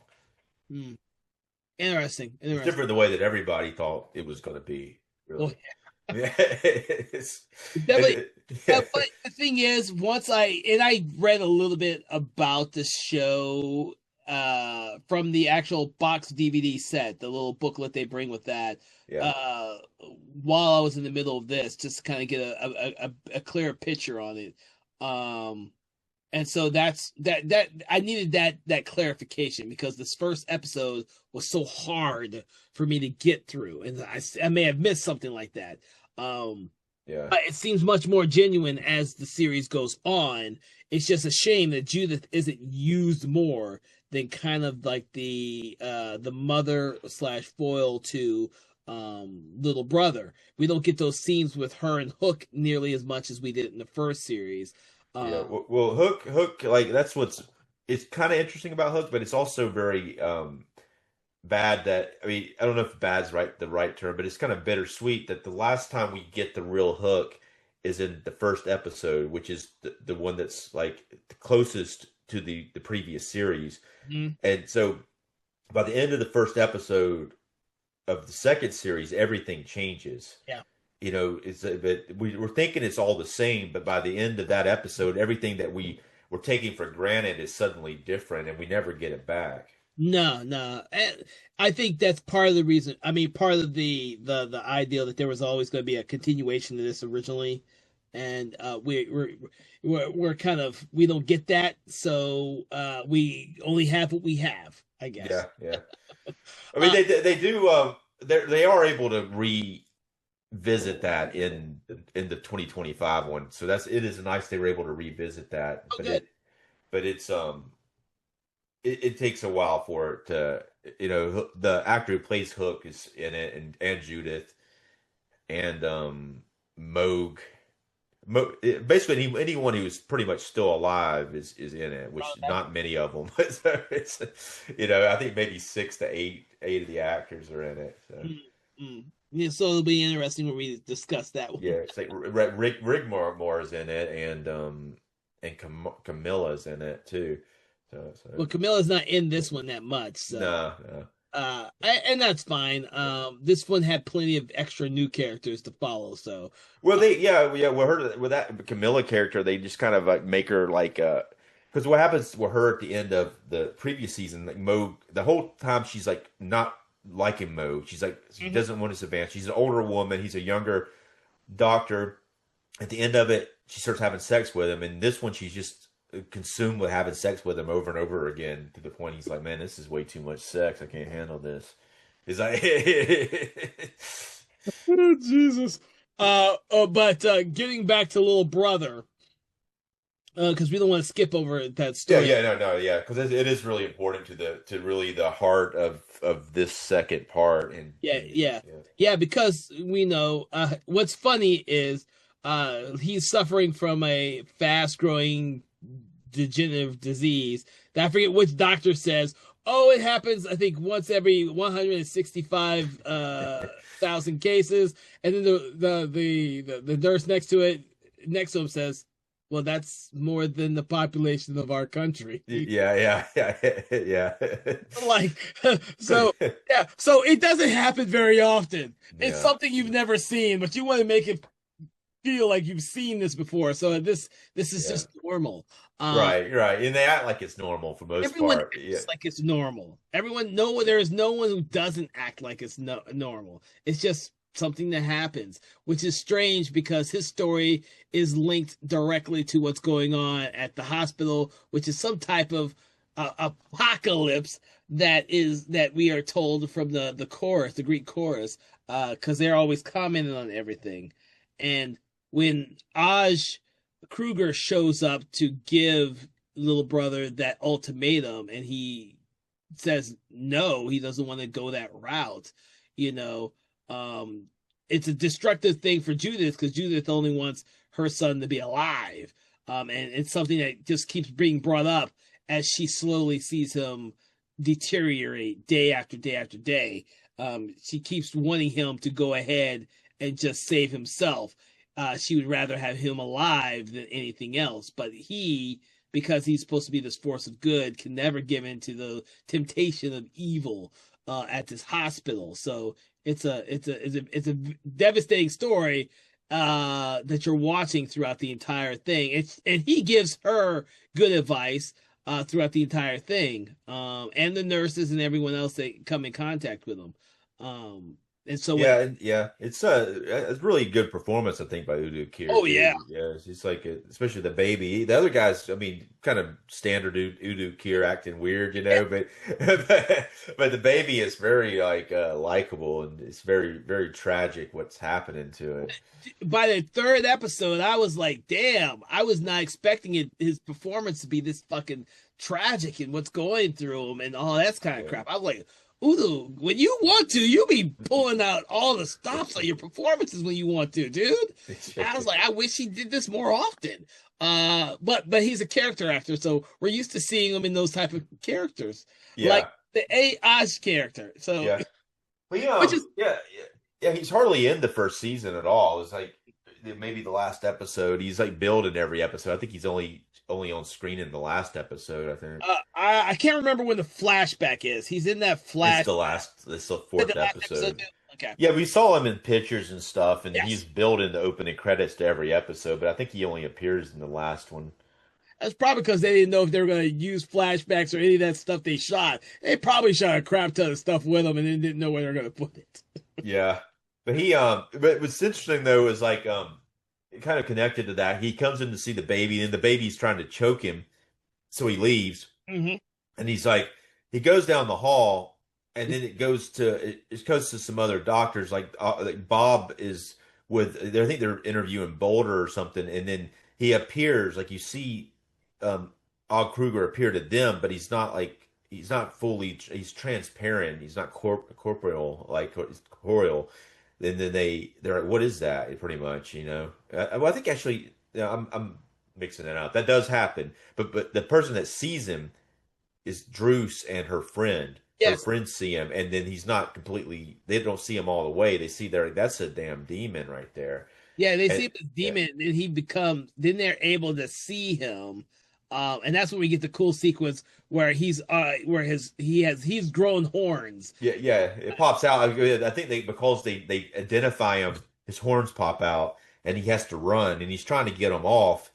You know, that's when I think they're talking to Boulder, like the director Bob, and there's this other guy with director Bob who's kind of like an assistant, but I'm pretty sure he seems to be working for the Satanist. It never really explicitly says, but when stuff happens, he's always trying to cover for people. He seems like he's definitely covering for the hospital, Yeah, but once he sees the devil guy, he blocks the way so Bob can't see the devil guy, you know. yeah, And then he or then Kruger like takes his horns off, he rips them off, and then keeps running down the hall. So he does a whole Hellboy thing. yeah, Grabs the horns and rips them out of his head. I was like, oh yeah, that's great. Yeah.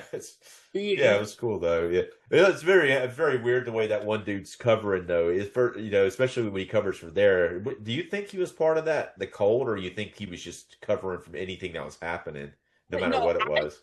From my interpretation of everything that happens in this series, he is Mosgard's like person that takes the director around the hospital and shows him only what he's supposed to see. So the first time he shows him around is that hospital room that has a nurse in it, performing as a patient. Yeah. In a room that's not supposed to have people in it, and all that. And so every time we see him, and I don't know his name to be honest with you, I didn't look it up. We only see him when he's trying to manipulate the crazy stuff that's happening. But right. That's weird because, like, in theory, he's not superstitious, but he sees this guy with horns running through the freaking hospital. Yeah, because they're talking. I mean, I think that because it is revealed who the devil worshiper is, but that's why I thought it was him because of that.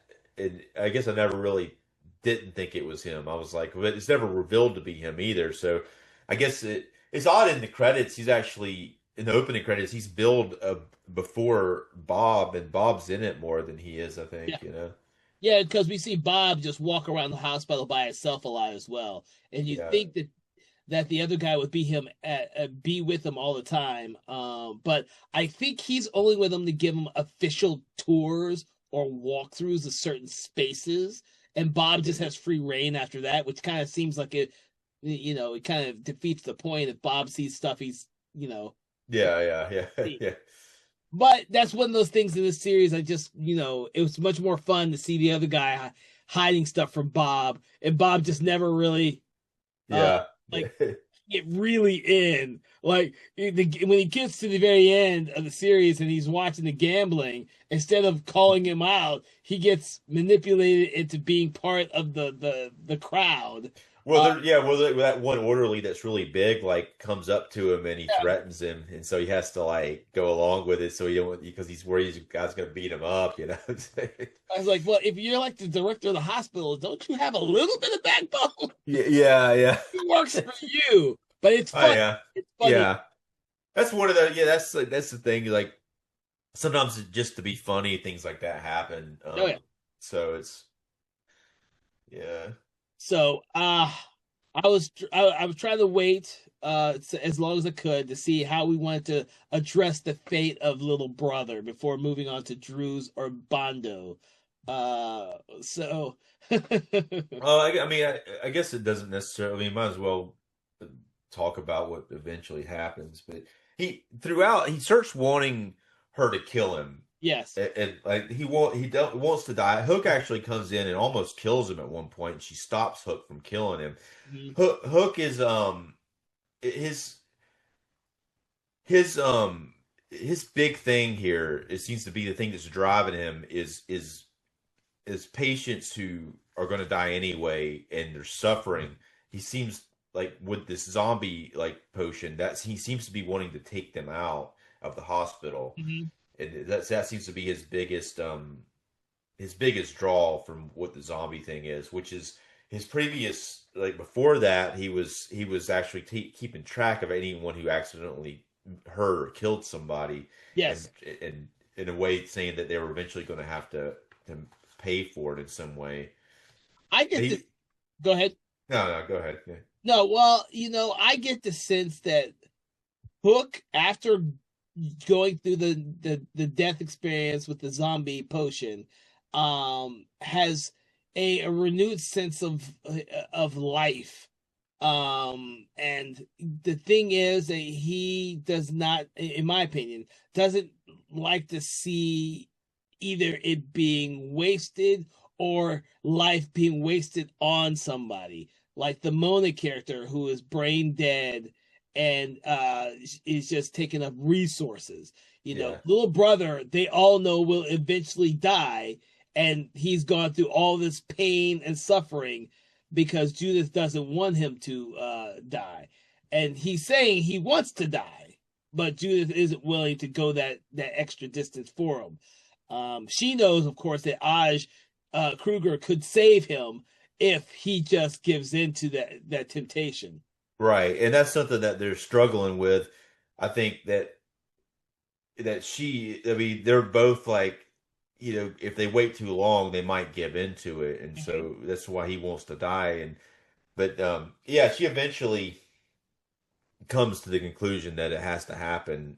They strap him up so he can see out the window, but they know that once they unstrap him, he's not going to hold together anymore after that. Yeah, that's a disturbing realization right there, because it's cool because all he wants to do is be able to see what's outside the window, because he's never have, because he's been in an incubator and then lying on the bed his entire life, which isn't that long.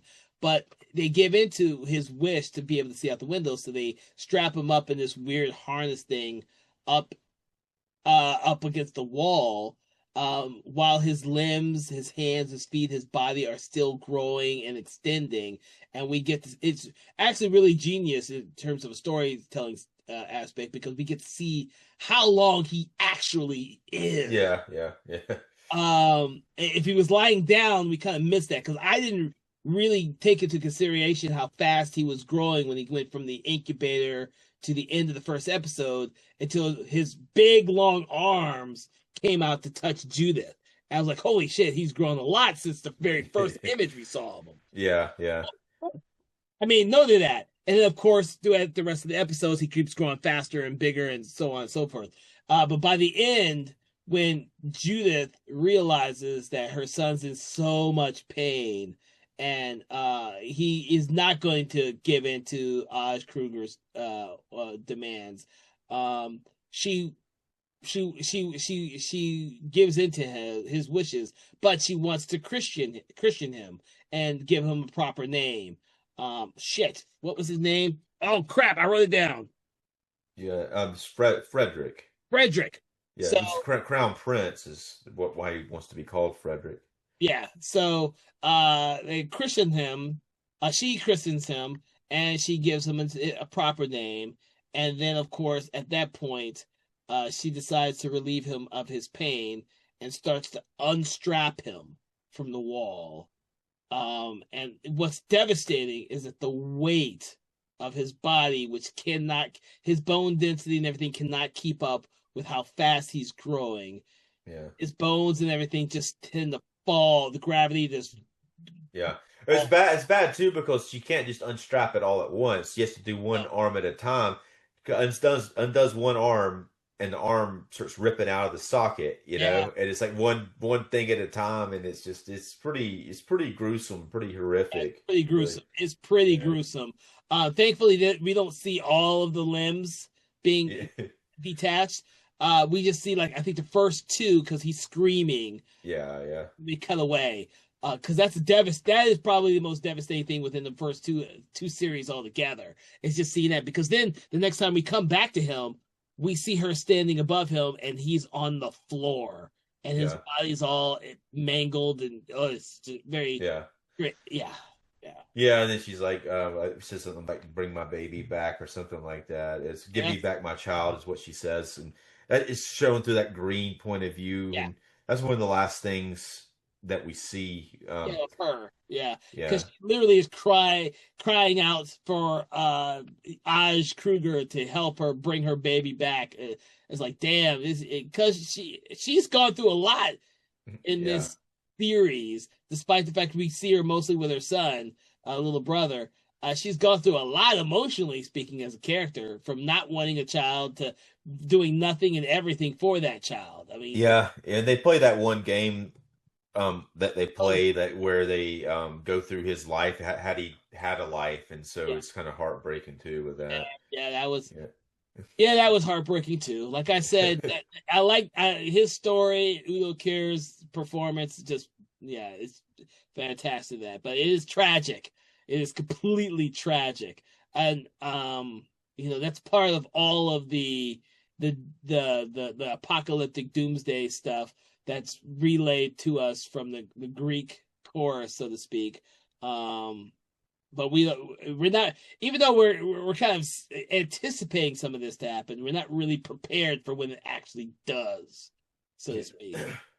So, but that's what we get from that story there, which is the most tragic out of all of them.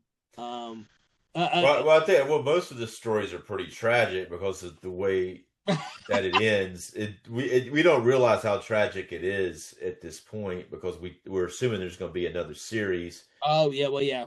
But stuff happens at the end of this that we don't realize how bad it is until later on in the next one. But interesting. But but that being like what happens with Bondo is the teacher who had the liver implant that he has a melanoma cancer on it and it's been growing and he refuses to take it out for a while until he gets really sick. But what's the hilarious part that I was just dying laughing about this because what happens is like Druce gets hit by the car, and she's like, it's almost like I think what's going to happen with Hook because she's incapacitated, she's really screwed up.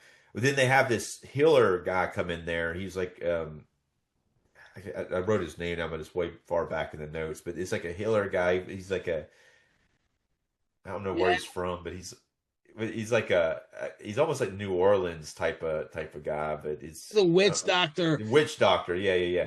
So, yeah, they have him come in there and he heals her, and he does it by like eating some of her blood, which you don't realize at the time that he's healed her all the way, but that's kind of cool that it happens because she's incapacitated like Hook for most of one of the episodes, and then he heals her, but then he's walking out, and Bondo's sitting there talking to some doctors. He walks right over to him, sticks his hand into Bondo's stomach or whatever, and you assume he takes out the liver and eats it. He's just like, oh, that was good, and walks off. So well, the thing is, that's I forgot. It's a fake healing trick that they do. Like, they don't act. It's supposed to symbolize that they're taking out the disease part of someone when they're really not. And Bondo like thinks that his melanoma has been taken out of him, and he just kind of faints. But of course, he's smart enough to go back in and see if it's still there, and of course, it still is because the guy is just a witch doctor. But he does heal Druce though. But what do you think he actually ate when he stuck his? Because I've seen these type of witch doctors in other projects before. I don't think he really cured her of anything. He's the wrong doctor for one. You got to remember, Boulder just finds him in the phone book. Yeah. And brings him there. And I think the real doctor shows up eventually. But Bruce tells him that he's no longer needed. Yeah. But yeah, it's funny. It's funny though. But she has a miraculous recovery though after getting hit like that. She does. But it's funny though. If that was like really the case though, if he like just walked up to Bondo and just after all that exposition with the liver and just ate it, how hilarious that would be. It would be because all that stuff that he went through to try and get it to have it for research. Yeah. I mean, that's the sort of thing that unfortunately they needed it for the plot, but it's like I guess they really didn't know in a way. But I mean, I guess he ends up having the liver and he ends up having to get it taken out. Which once he gets it taken out, then he has another problem because now it's made him sick. Yeah, and he has to have a bone marrow transplant. Which it turns out, this is hinted at in the first season, that Boulder's actually his half brother, and he has the same. He's able to get a bone marrow transplant through him. Yeah, and so that's where the tragedy kind of comes into place. That they are going into this surgery, the two of them, and what happens at the end of it, the power goes out, and then Hook's in the basement. And then the power guy, the guy who's supposed to be running the power is the guy that threatens Officer Bob because he's got a bet on the ambulance. But he gets Hook, he's like, don't, make sure that you want to reset this because if we don't reset this, if the power goes out, turn the generator on, then, pretty much everybody who's sick on on temporary, like, who's basically on oxygen or whatever is going to die. We're going to lose a lot of patients. The power goes out and Hook's there, so he clearly doesn't. He has no intention of turning it back on, and he actually would prefer it not to be turned back on. And so you have like characters in bad places. You got like Bondo and Boulder in the operating room. You got Druce get stuck on the elevator, which is a callback to First season. their first season, and the elevator's gonna fall. And it's like, and you have like several main characters in really bad places when the power goes out, and they actually say this. Like Bob says, "Where's the power?" And one of the guys says, "In a few seconds, we'll have the biggest hospital disaster in recent times." Yeah, And that's it. It all seems like a. It doesn't seem like an end to a series. It seems like, okay, we're gonna have another season, but at the same time, a lot of implications happen there because you assume at the beginning of the next episode everybody's going to be saved. yeah. Well, and well, we know a lot of people are going to die because we see death in the. Yeah, and he says a lot of people are going to die. So, so death is being driven straight to the hospital where he's going to pick up a lot of souls. And yeah, now we know why. yeah. But it's interesting that's how. I mean, that's a great ending for a series to be continued for the next season. Like, oh shit, how many people are gonna survive? How many aren't? Oh man, this is fucked up. Type of thing to leave people waiting for over the summer to see how it's gonna be resolved. Yeah, right, yeah. But no one gets an answer for 25 years. Yes, yeah. But it's really cool the way that is. I always thought the Bondo character was a little bit not utilized enough. Yeah. I mean, he's not looked upon very highly by his students, but he also seems to be the only doctor in the entire hospital where we see students actually have to take a class. Well, I think he is looked upon by the students because if he goes into the classroom after when he has the liver, like in the first episode, he has the liver like in him, the melanoma liver, and they all give him a standing ovation, and they he because he actually says that he feels foolish that he's made a mistake, and they all, with the exception of maybe Moog, he looks kind of like reluctant to get in on it, and even Sane looks kind of like she could give a shit less. But most of the students in there, they give him a speech, and then they all like clap for him. So they, I think they do, with the exception of Moog, and they do look up to him, and they think he's doing something in the name of science, a very impressive thing, growing the melanoma bigger. And then later, when they have the liver and it's bigger, they're trying to decide whether they need to dissect it and analyze it or keep it, because once they cut it, then it's not the biggest melanoma anymore. But then it's like at that point, it's just a collection. They're like, do you want a collection or do you want do you want a collection or do you want it to go to science research? And I don't think that's ever answered in the series. And I don't remember. I don't think it was answered either. Because then he has that attack where he gets really sick and they have to bring him out of the room. Because, then I don't think it never shows the classroom again because he's sick after that. Well, they show the last scene with him in the classroom is him telling the classroom that he's not going to be there again. Like he has to go into surgery. He has that quick scene when he tells his students that. Okay, yeah. And then the next thing we see is I think he's bald and on the operating table with Boulder. I think. Yeah, well, they have the meeting of Boulder. She gets him, and Druce overhears like Helmer talking about it, about the surgery, and then she knows that she has to. I think that's what causes her not to go to the lodge meeting too, is because of that. Because at that point she realizes that they have to try to save Bondo. Yeah. So. But I always thought that he wasn't utilized enough. But then again, this series always has so many goddamn characters; it's ridiculous. Right. Yeah, I mean, his screen time is, even in the first one, it's a great character, but it is kind of like it doesn't intersect with that many other characters sometimes, and so he usually gets a few scenes per episode. He's usually maybe 5 to 10 minutes an episode. depending on what's going on. Well, with the first series, he interacted with the Lodge more. So he was in a Yeah. lot more of the Lodge scenes. I don't recall him being in many Lodge scenes this time around. Yeah, he's in the one, well, the one that like when Helmer comes into the lodge after he thinks he's got the anesthesiologist report again. He comes in acting like a prick Oh again, yeah, that's and right. like belittling. He does, if he's such, and he's like he comes in like telling everybody off. He's like, here's Huey, Dewey, and Louie, and then Bondo's there. He's like, oh, there's Mister Doctor Idiot or something.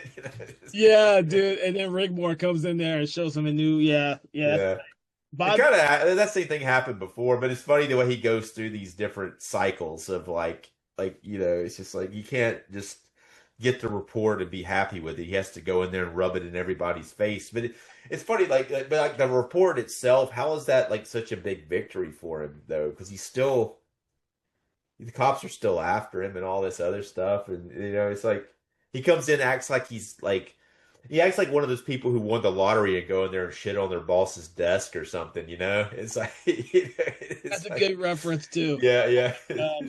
Fuck you. I never liked you either. Yeah. Yeah. I mean, it's kind of, but it's not like that. It's not like he won the lottery or he found the anesthesiologist report, and it's not he still needs their help to cover it up. Which is funny because they all at the lodge have repeatedly told him they take care of their own. Yeah. And he's obsessed with this anesthesiologist report. It's like he's obsessed to the point where he has to have any type of evidence that he's not the greatest doctor ever erased from existence. Yeah. It's this arrogance that he has, which is funny and tragic at the same time, in my opinion. So it's all good, but yeah.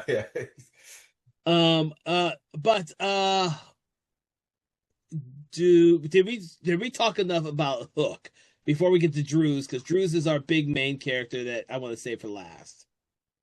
Well, I think so because we really covered like what basically his ending is going to be like turning off not turning the hospital like generator back on, which is going to cause a lot of people to die. Yeah. So for everyone listening, the reason why we're not going to separate with Hook is because we talked so much about Hook already because he's intertwined with so many other characters' stories, despite the fact he is one of the main characters of the series for good reason. So we're going to go straight into the Drews character, who by all means has the biggest chunk of everything in this series, as she has a lot of stuff that we have not already discussed. So now, of course, at the very beginning of the episode, Drews, who has been manipulating the hospital in the first series, is supposed to be leaving, and she gets hit by an ambulance, and now she's right back in the hospital. Yeah, an actual true patient this time. Yes, for the an actual first time. true patient. Yeah. Because the hospital just isn't done with her yet. So the spirit. She at the end of the first season, like she thought that she'd like fixed everything, and she had. It seemed like because she like got Mona back, they found her body, and they were able to like release her spirit, and so Mona's good. But she gets hit by the hospital. They have a dream sequence when she goes and talks to Mona and the other lady who died in Mary. the first season. Mary, yeah, no, Mary is the girl. This ghost. There's another lady though who died. It was like I can't remember her name. I'm thinking Edith, but it was a lady who helped her. Like it was an older lady who was dying in a bed, and not Greta. I wrote her name down too. That she finds in between. Yeah. Shit. I can't remember her name. But yes, I wrote it down, but I can't remember her name. Sorry. Yeah, but she returns, but she's the one who helped her when she died, and she got her in touch with the spirits after she was already dead. But here she appears in this dream sequence, which may not even be a dream sequence. She actually goes out. It's an outer body experience. She goes out of her body, and the way the first episode ends, it looks like she's on the operating table. They're operating on her, and it looks like she goes. It looks like she's dead. You think that Hook's dead, and then like she goes out of her body like that and goes into this dream sequence in this next episode where she sees that she sees a tiger and birds and all this stuff, and she talks to Mary and the lady, Emma. Lady Annie, Emma, Emma. yeah, yeah. Emma. I had to look it up, dude. Yeah, yeah. So they had, yeah, she gets in touch with them, and it's kind of a cool sequence. It's very It is. David Lynch like, Yes, that's exactly what I saw there. It felt yeah, like she went into this one room, this purgatory room, and she meets Emma, and Emma's going to show her the way to the afterlife, which Mary stops her. It's like she's not done yet. She's yeah, not yeah, the time. I like that. I like that whole sequence. And then of course Drews comes back.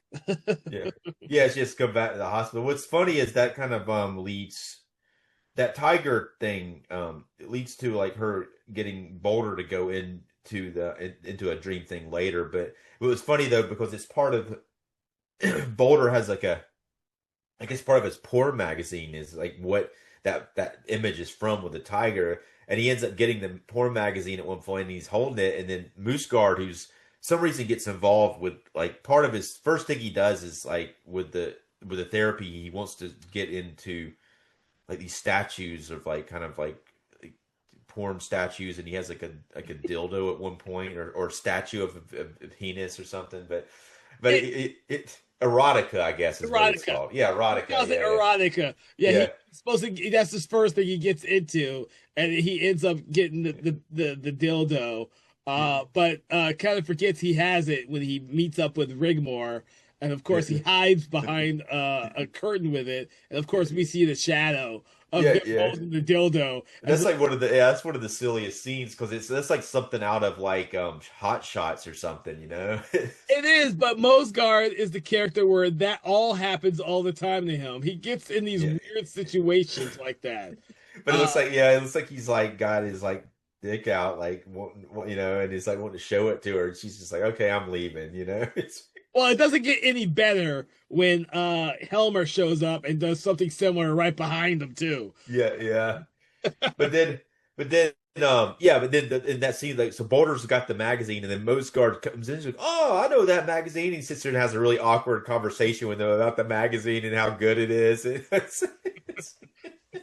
Oh Jesus! It's funny though. It's just like 'cause he's like he knows all this stuff about the magazine, and it's like it's an awkward thing for like two guys to be sitting here talking about a porn magazine, you know. And you know Boulder's real uncomfortable about it, you know. Yeah, yeah, yeah. And of course Mosgard is like, "Oh yeah, I'm just shooting this shit with my normal employees here." Yeah, The same, very similar thing happens later when he decides he wants to be an intern in the ER. He just seems completely out of place a lot of the times, but he's yeah, yeah. running in charge of the hospital. So But then there's a part where like Druce goes into a classroom and she's talking to a bunch of ghosts there, and she's like oh wait, and she's writing on a board for them. yes. So let's before you get to that, I do want Yeah, to mention that after she more or less comes back yeah, from back from being in purgatory, she's still able to see, or not see, but feel all the ghosts that yeah, are contained within little brother's room. And so that kind of when that happens, she starts to hear all the voice or feel this pressure from all the spirits that she thought she'd gotten rid of, but are still there at the hospital. So she has Boulder go around with that sign that only ghosts are supposed to see to meet her in that auditorium, so she can get to the speak to all of the ghosts at once. yeah. Right, and yeah, yeah. There's And nothing else about that. It was like the that Mary did say like in the dream yeah, sequence that she wasn't her fault that she did some reason they had to clarify that the hole wasn't open too long. It wasn't her fault. Yeah, I guess they had to add that in for some reason, but she also tells her that it's all going to end at Christmas. That's when something. yeah, yeah, yeah. There's like the Christmas stuff, Yeah, which it's the Christmas stuff, which is yeah, like a reoccurring theme, or brought up multiple times throughout the rest of the series. It's a Christmas thing. So it's good that we went back and kind of clarified that. But yeah, she has that little conversation with all the ghosts in the auditorium, and Boulder's at the very back listening for a few moments before he walks out. But then a friend of hers, and I didn't get his name, but a friend of hers comes to the hospital to find her. Yeah. Well, Um, he's like a. It seems like he is like a chaplain or something like that's that's what they right. say They, later. they don't give him a name; they just call him a Yeah. chaplain. That's Yeah. right. He's a chaplain. But it's like it's funny because he shows up, and the first thing I think, oh great, another new character. You know. Oh, I Where thought you, the same yeah, thing too. yeah. I'm like, great. Like, we need more, getting more new characters. Awesome. And then it like, what's funny about that is he gets killed immediately. Well, the funny thing is, he's searching through the hospital for Drews, and they're all, he finds his way to the auditorium, and before he could say much to Yeah, Drews, the evil eye kills him in a very graphic way. I was yeah, like, yeah. that the It's like, episode ends with him bleeding from his head and everywhere else. It's like, you know, yeah, yeah. It was weird, and it's like that was something I'd forgotten about that part because it's so random, and it's just like he comes in there and then gets killed, and then it's like he's part of the montage or the part where in the next episode where Mosgard's working in the in the ER when he comes in there with the iodine, and then it's like, oh, this is too late for iodine for this yeah, he's guy, you know? It's this like, guy. It's too late for this guy yeah, yeah, because he's dead. yeah, yeah, And Drews at first thinks that it's the spirits that did it, and she has no idea why they did it. It's not until later that I think when she's with her friend Greta, that she comes to realize that it was a demon that must have killed her friend, the chaplain. yeah, yeah. I think they Yes, think yeah, yeah, they another said friend show up. yeah, yeah. When she shows up, it's not as bad though for some reason. You know, I feel like she was in the first season too, maybe, but I didn't feel as bad about her to come in. When this guy showed up, it was like, damn, we got another character to take. You know, it's like No, no, Drew's. Yeah, Drew's does have a team of people that hangs around her that helps her, like her son and that other guy who works in the basement who ends up Hanson. flying the plane later. Yeah, Yeah, Hanson. Yeah. yeah. So he's He took me a while to figure out his name too. I almost forgot it because yeah. he's like Boulder. He just shows up in a lot of those scenes. Is like he's always at the hospital.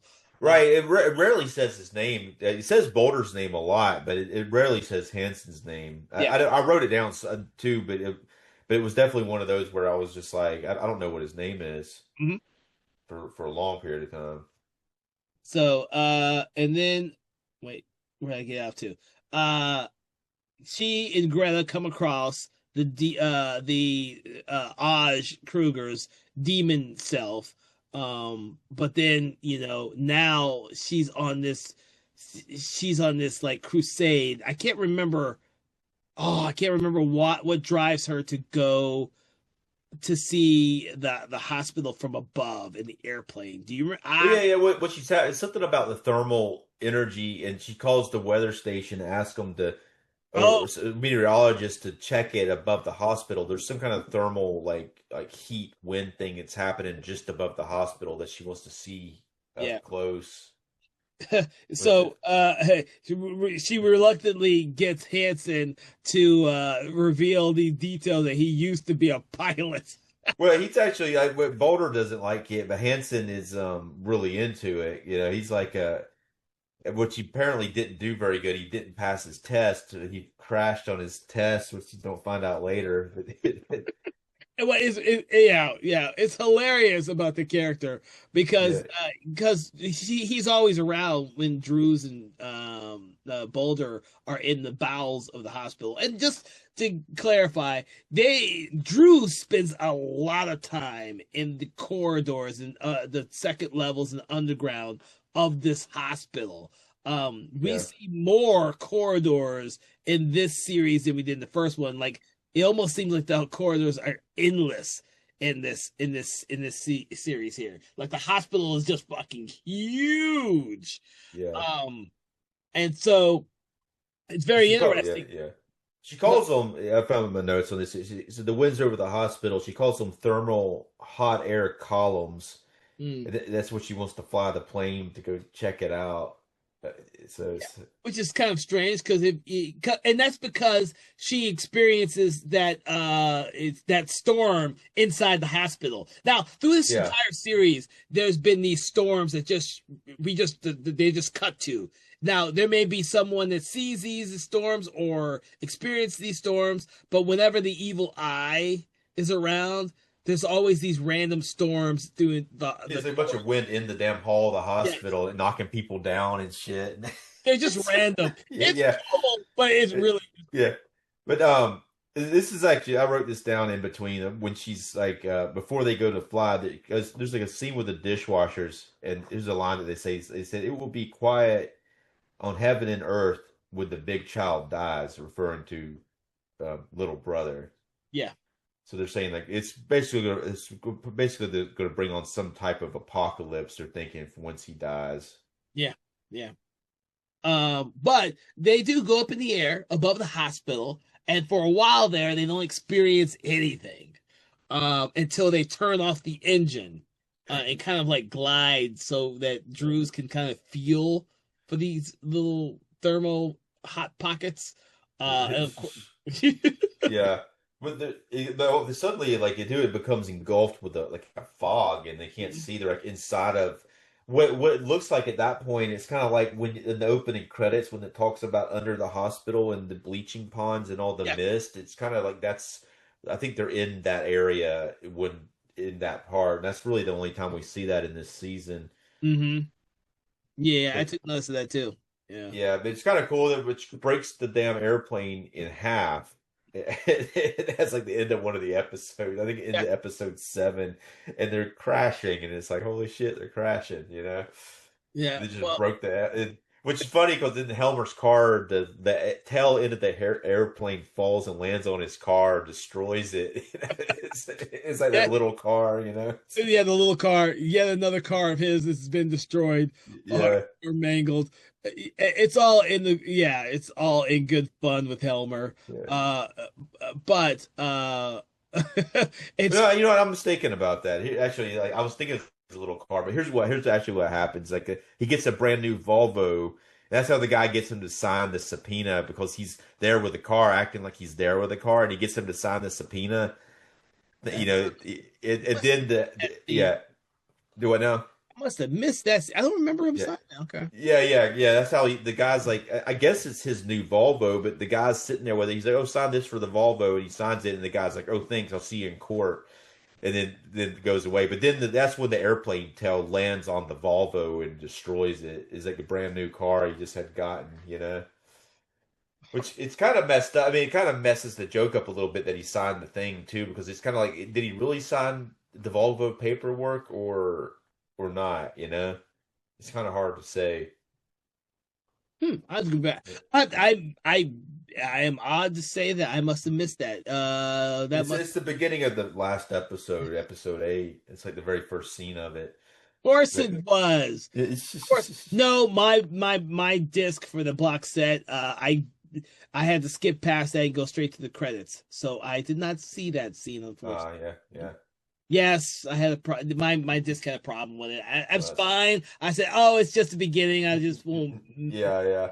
But that's what happens with the paperwork there, and Oh, yeah, I don't know, but that's funny though. It's a funny thing, but I mean, the funny part of it's kind of messed up though because like I said, the guy from the court gets him to sign the paperwork, and then it's kind of is it really his Volvo at that point? Is it because it makes it hilarious if it's his Volvo and yes. the plane destroys his new car that he just is but then the plane actually the ghost. Druce gets Ghost to help her stop the plane from crashing hard. They actually lift it, and so when it lands, it doesn't kill them. It just kind of it lands hard, but not enough to hurt them. And then they just get out of the plane and walk off, and And everything's walk into good. the hospital, all three of them. Yeah. Yeah, that's the part I saw. Yeah. Yeah. Oh man. Yeah, it's unfortunate that I missed that scene. I would have loved to have seen the car get trashed on by the plane because that's part of the fun of watching the Helmer scenes outside Yeah. of his fucking car, whichever vehicle he's on or driving or whatever he's doing. So Yeah, they always that little car was hilarious. So it was like it was so small. I mean, that was great. oh yeah, it's a sight gag, especially when Yeah. he has it in the elevator and he drives it out of the elevator. Yeah. But and then what's funny is like then Druce does this game. Like they come up with this plan. Like how are we going to find out who the Satanist is? Because they know somebody's worshiping Satan or Mhm. Beelzebub, and they're like they heard Saltman and Boulder. They used to play this game where they would start naming things as name associations, Yeah. and until they could come up with like say for instance like Boulder I think had stolen some candy or something like that. I think it's something like that, and then but she was playing with him as then she was like naming like what does this word mean? Like say if like tape, and then they would what's the first word that comes to your mind, and then say measuring tape, and then it's like screwdriver, like say you like a drink, like a screwdriver drink. That's not what they're saying, but that's kind of the name Yeah. association game until they trick them. They say a bunch of it, they get the person involved with it, and then she was like, candy jar, and then he's like, oh, that time I stole the candy or whatever when I was young or something like that, and then she said, I knew you did it, and then that's how they plan to find out who the person is with Satan because they're going to say Beelzebub, and then they're going to get their reaction to that. So they go around the hospital doing that to a lot of people, and it's pretty funny. It goes through most of that episode, and she does it to Helmer at one point, and she's like saying words. He's like idiot, moron, Well, her and Helmer, there is no love lost between those two characters. Yeah. But I, I believe it works on a random nurse. Have we seen that nurse before? Was I just missing this nurse slash doctor with that starts that her little word association thing works on? It's Camilla who's the Oh, sleep the one we haven't technician. seen her most in this season. Yeah. That's what kind of sucks about it is like you see her like in two other scenes, and she's the big bad apparently, or the one person who's been worshiping Satan. Now, what causes all that to happen though? They actually get really crazy scene. They go down into the basement and they catch all these people doing like some kind of really weird like Ritual. ceremony Yeah. ritual in the basement. So they're worshiping some kind of like demonic entity.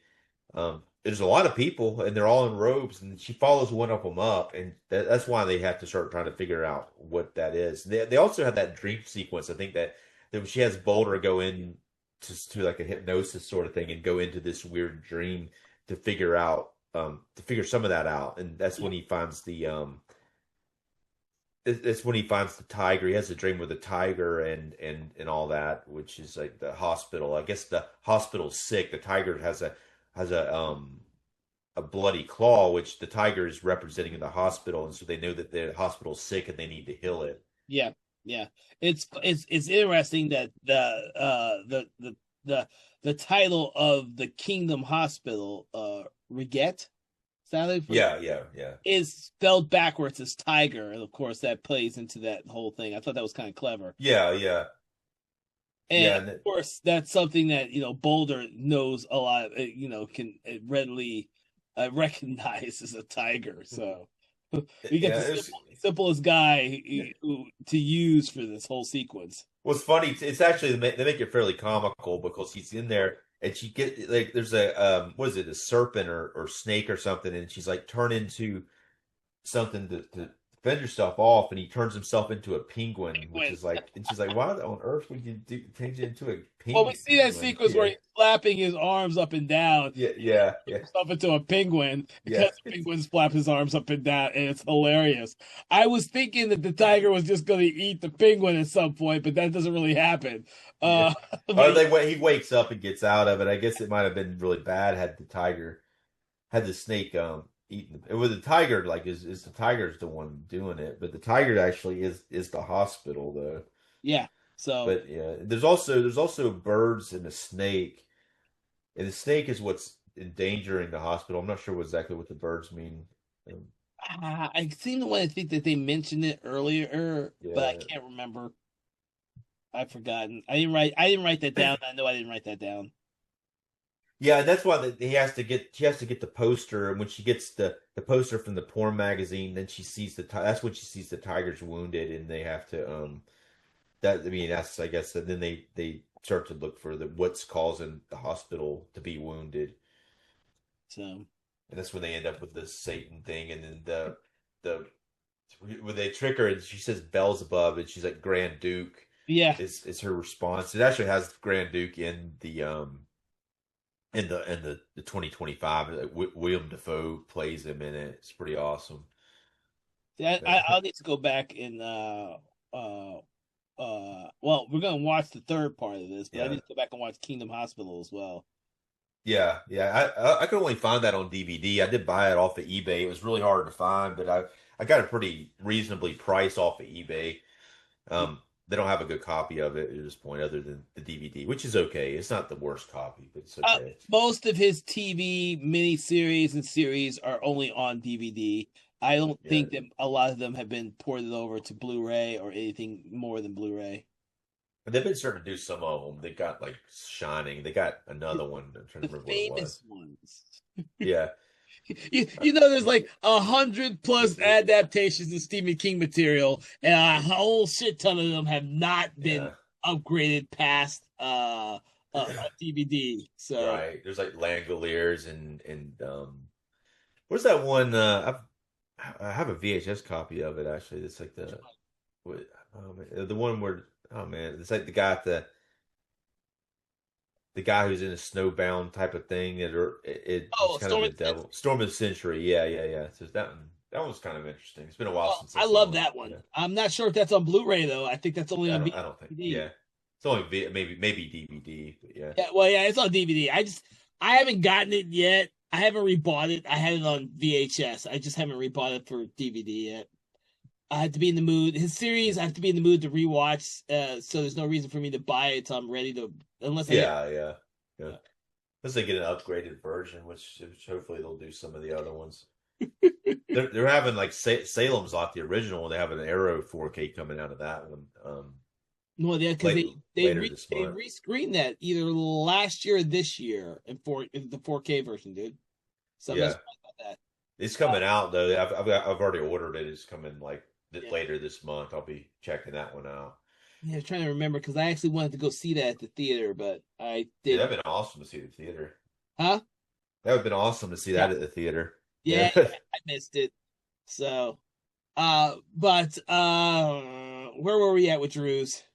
Well, we kind of covered what happens next because then the thing with her and her son, because she's talking to Helmer, and Yeah. then that's when she finds out about Bondo. But then she later comes up to Camilla, and she finds out she says like Beelzebub, and she says Grand Duke, and then she's like, oh shit! Now she knows, and she takes off running. She's chasing her down the hall, trying to get her, and and that's when she ends up in the elevator, and Oh, the that's right. lights She go ends up in out. the elevator then. Yeah. I was trying to And remember how she got into the elevator, but she chases Carmilla. Now that I know what character yeah. that is. Into the Well, elevator. there's a lot of chasing going on in the last part. And there's also like the Mosgard is in that session with those therapy people and they all go crazy and they're chasing him for some reason and so there's a lot of people chasing different people in the last part. It's kind of like a farce sort of thing that's Yes, I played forgot up. about Mosgar being chased, and he's trying to hide. Uh, Yeah, he's like in his underwear for some reason. He's got his shirt on and he's in his underwear for part of the therapy that he ends up like for the running down same the reason, hall. for the same reason why the first time he goes down there to Ole's place is he takes off his shoes, and then he forgets to get his shoes when he leaves early, and then, he walks into the daily Yeah. meeting without any shoes on. He's got It's slippers so on. funny, man. He has to go back Yeah, down there yeah, to get his. yeah. It's funny the way he tries to get him and leave, and then the guy won't let him. At first, the guy like won't talk to him at all, and then he won't let him leave. You know, So yes, I forgot that that's how it ended with her. How she got into the elevator. She's chasing after Carmilla. She ends up in the elevator, and of course, Mosgard is doing the same damn thing. yeah. Oh my god! So that does bring us to the end of this series after 4 episodes and this plethora of characters. Um, Yeah, I mean, there's like a lot of there's some little like things we missed maybe, but I think we covered most of the main stuff. I mean, it's very like it's a lot of it's cleverly written and it ties in like one little like thing that happens causes like it's like a pulling out like a Jenga block and the whole thing falling down. Like one little thing that happens causes a lot bigger things to happen if you follow the threads of the smaller plot lines. Yeah. They often cause bigger stuff to come from something small, Yeah. which seems small initially. Yeah, and I believe that I think it's a little bit sad that unfortunately that they were not able to continue this directly after this was aired, and we would have got the third part then. But we had to wait 25 years later. Stories had to be changed. It happens every once in a while. Yeah. I mean, at least we got some kind of closure. It is now, before going into that one, it is a lot different. It is very meta, and a lot of stuff is once you go we'll talk about it later, but it's not a direct continuation of this. It's very different, but they did a very clever thing with it, I think, and they were able to really bring some satisfactory conclusions to some of the storylines that were left open, or at least tell you kind of what they think could have happened from there. Mm. But it's Well, it's to be had by Lars von Trier, who is the 25 years since he did this. He has done so many other films and accomplished so many other things. I am curious to see if the same cinematography and processes that he used on this series it were expanded upon on the new series with the technology that he had at that time. well now this This is we didn't talk about this, but this thing was shot in 16 millimeter film, and Yeah. it was basically really intentionally like made to look really bad yes. on purpose. They don't do it as much in the newer one. They kind of mimic it a little bit, but the newer one starts off really good looking, like normal, and then it kind of goes into this. Eventually, it'll go into this when it makes sense, but it doesn't ever do it as bad as it looks in this. Mhm. Again, it was on purpose, and it's still. I guess they were afraid to make it look as bad as it did on these original ones for Mm. the new series. They were, I guess, maybe they were worried that people wouldn't watch it if it looked like it did. Oh, I don't. You know what? That's a very legitimate question because of our sensibilities now versus 25 years ago, 25 plus years ago when this aired. But And but even then, I thought it looked bad. But it was like it was on purpose. But it was like wow, this looks like really like shitty like film quality. so, well, because a lot of the times it looks like it was shot on video. Like if you were watching Japanese video films shot on video from this same time period, they would look like this. But he shot it on 16 millimeter, and he made it look like this on purpose. Yeah, it was. Yeah, it was. He said he actually did extra stuff to the film Yeah. processing to make it look even worse than it did. He's like, this looks too good. We got to make it look worse. Well, yeah. Well, keep in mind that when was this again? 97. So he was in the midst of the whole Dogma 95 Yeah, aesthetics, which were all about, using available light as little artificiality as possible. And he probably wanted that same type of look that you would get if you shot it on yeah. And shot- it looks like that for the most part. Yeah. I mean, there's a lot of that in this. Yeah. I like the look of this. Even when I saw the first series at the theater, when I saw it then, it was something I hadn't seen before. So Yeah. It's like they kind of drained the color out too, so it Yeah. almost has a little sepia type of tone to it. they mentioned the details on the DVD in the booklet about Yeah. the process they went through to craft this series. They tried to emulate that. Like they went through and cleaned up everything in the original. They had all the original materials and film for this film. When they Okay. redid the new version, Yeah, they yeah. went back and redid everything. The audio mix and everything they went back and redid. Which is why on our box set they have two different audio mixes. on there because they went back and redid everything, and they Right. purposely went back to make it look the same way, as close to the same way as they could when they originally aired. Right. Well, they had to redo it because they wouldn't have been able to upgrade it to Blu-ray because it still you still want the fine detail in there. Like Mm, if you were to just to upgrade it from the VHS copy, it would look like you wouldn't have the fine detail, you no, know. So it's no.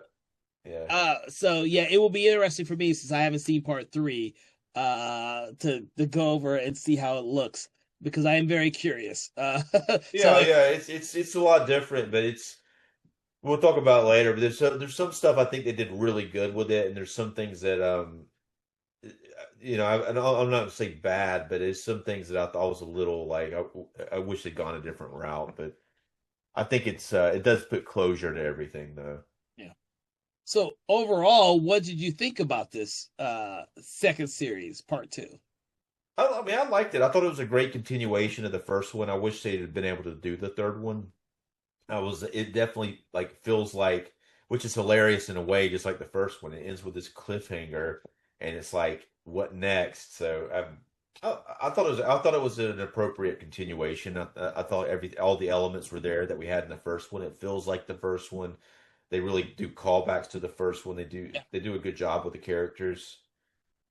Yeah. The only thing was I just like And- if they knew this was going to be the end, I'm sure they would have went a little bit bigger with it a little bit, but they do end it in a way that's like, but the hospital lights going out and there's about to be a catastrophe, but we're not seeing the catastrophe Yeah. is a little disappointing, but and it does kind of leave you with what happens to these characters next.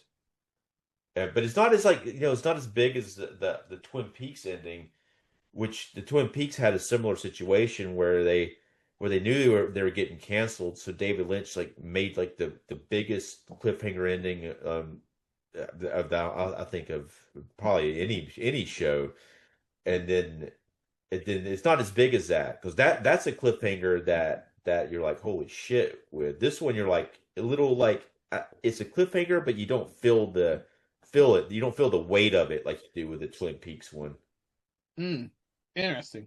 because if they had done something, if they like, but of course, if they just done another couple of scenes to make something really crazy, like the first one with the Udo Kier's head coming out of Judith's Yeah. Judith's vagina, that was an ending that's like holy shit, what? What? They didn't do anything that crazy with this ending. No, no, no, no. I don't think so too. And I don't think the ambulance driving into Moog and Sane is the same equivalent, to be honest with you. Yeah. Uh no, and the fact that Helmer stays in the room looking for Mona's body is not nearly as like doesn't give you that punch like the very end. Yeah. So Yeah, yeah. I mean, it's emotional ending with Judith and little brother and bring me back my child. Actually, the very last shot of it is she's like, "Bring me back my child." Close up of Udo Kier, like Og Kruger in green, like he mhm. hears her, and then it shows a watch out of the exterior of the hospital, and then it kind of does a fade to the credits. Yeah. And then we get Udo Kier saying his little saying at the end, like normal. We're not Udo Kier, Like Udo the Kier, Lars von Lars von Trier. Yeah, Trier. yeah, yeah, yeah. Comes out and he's just like, I just ended with a cliffhanger. You're never gonna see the end. But you have to take the good with the evil. Yeah, yeah, yeah, yeah, yeah. Good with the bad. Yeah, I mean, which is a great saying. I And the thing is, I like him saying all that stuff at the end. I do in each episode. I find it hilarious, interesting, because he doesn't get to do it that often. I think the most I ever see him talk was probably in the Five Obstructions, when you watch that project.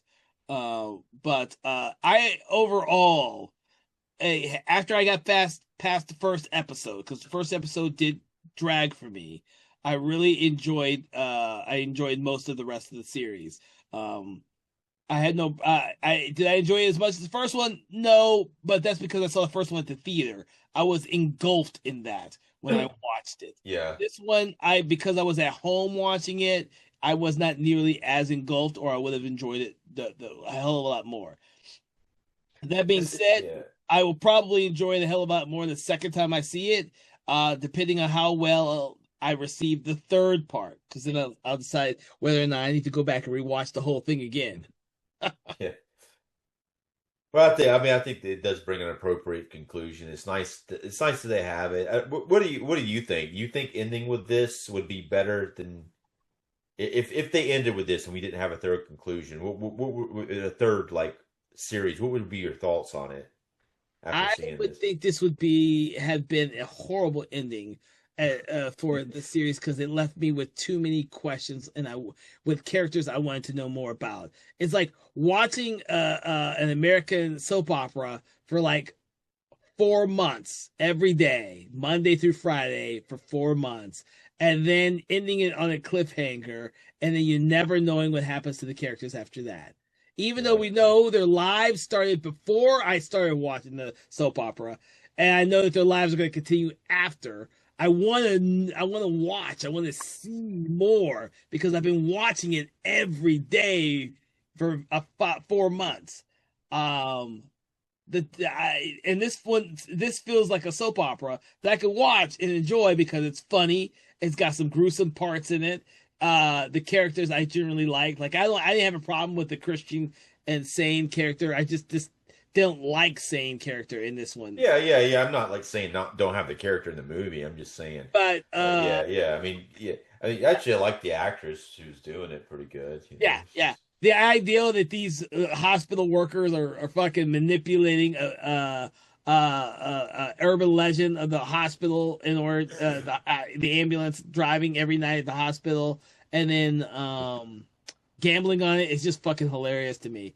Now, it does suck that we don't get the actual real ambulance ghost show up in this series, because that would have been more interesting to see, as they're manipulating the drive and gambling, the real ambulance showing up. I do think yeah. that was a missed opportunity, but Well, I think they didn't do that because they resolved that ghost in the other one. I don't think they could come back, you know, according to the way that because that's Mary's ghost, and they couldn't bring Mary's ghost back because they already crossed that's her right. over.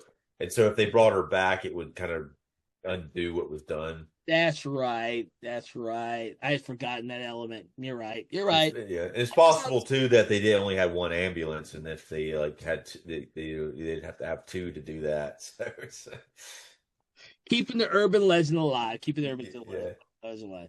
All right. So with that, Dave, is there anything else that we would like to talk about in regards to the Kingdom Part 2? Or would you like to save anything else we have to discuss with the Kingdom Exodus? Yeah, I think I've said most of what I had to say. I'm sure there's little things, but I can't think of anything off the top of my head. I will Uh, say, like, we need to remember that saying that he said at the end, Launch von Trier's the a little bit of good and was it a little bit of good and the evil? That's the saying that he says at the end.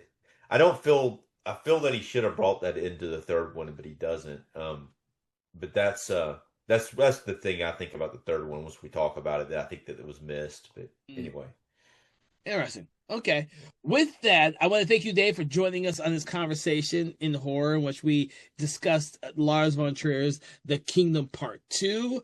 For everyone listening, what we normally do after this is we kind of rate the film between 1 and 5, 1 being poor, 5 being amazing. But we do it a little bit different by adding in a little bit of a quote, a saying, or an object from the film to attribute to our rating. So, Dave, what is your rating, and what object, quote, or saying do you want to attribute to that rating for this film? well, I'm going to use the big MacGuffin of the anesthesiology report as my as my totem here. So I'm going to do it for anesthesiology reports. Okay. I am going to go something very similar. I'm going to go 4 as well, but I'm going to use the Moog severed head as my motif because it's interesting what they do with that from my perspective, bringing it back on a tray every time we have that little evil eye thing. I'm curious to know all the elements for that and why Trier did all that type stuff that we just don't get here. I'm hoping my eyes will be opened in part 3, the Exodus. But if not, I will have to wait until I read another book on Von Trier's career, because they're out there. I just haven't read one where he mentions this process for making the kingdom. So with that, I hope everyone who's listening had a great time listening to us talk about the Kingdom Part 2. Please make sure to check out the previous episode that we did on the Kingdom Part 1. And you need to like, share, follow, subscribe. Do that thing you do with your favorite podcast, your favorite podcast app, Spotify, or YouTube, so you never miss an episode, because we will have one on the Kingdom Part 3 Exodus coming up soon, among other great films. And also, please make sure to check out our other podcast, Conversations in the Hammer Studio Horrors, which delves into the amazing film oeuvre of the Hammer Studios from the 60s, 70s, and 80s. From all of us here at Something Wicked Entertainment, we hope that you've enjoyed this program, and we will see you on the next episode. Conversations in Horror is a Broken Lighthouse Pictures production, written, produced, and directed by Kevin L. Powers, executive producer Kelly A. Inoka. All contents and material from this episode of Conversations in Horror is copyright 2025 Broken Lighthouse Pictures.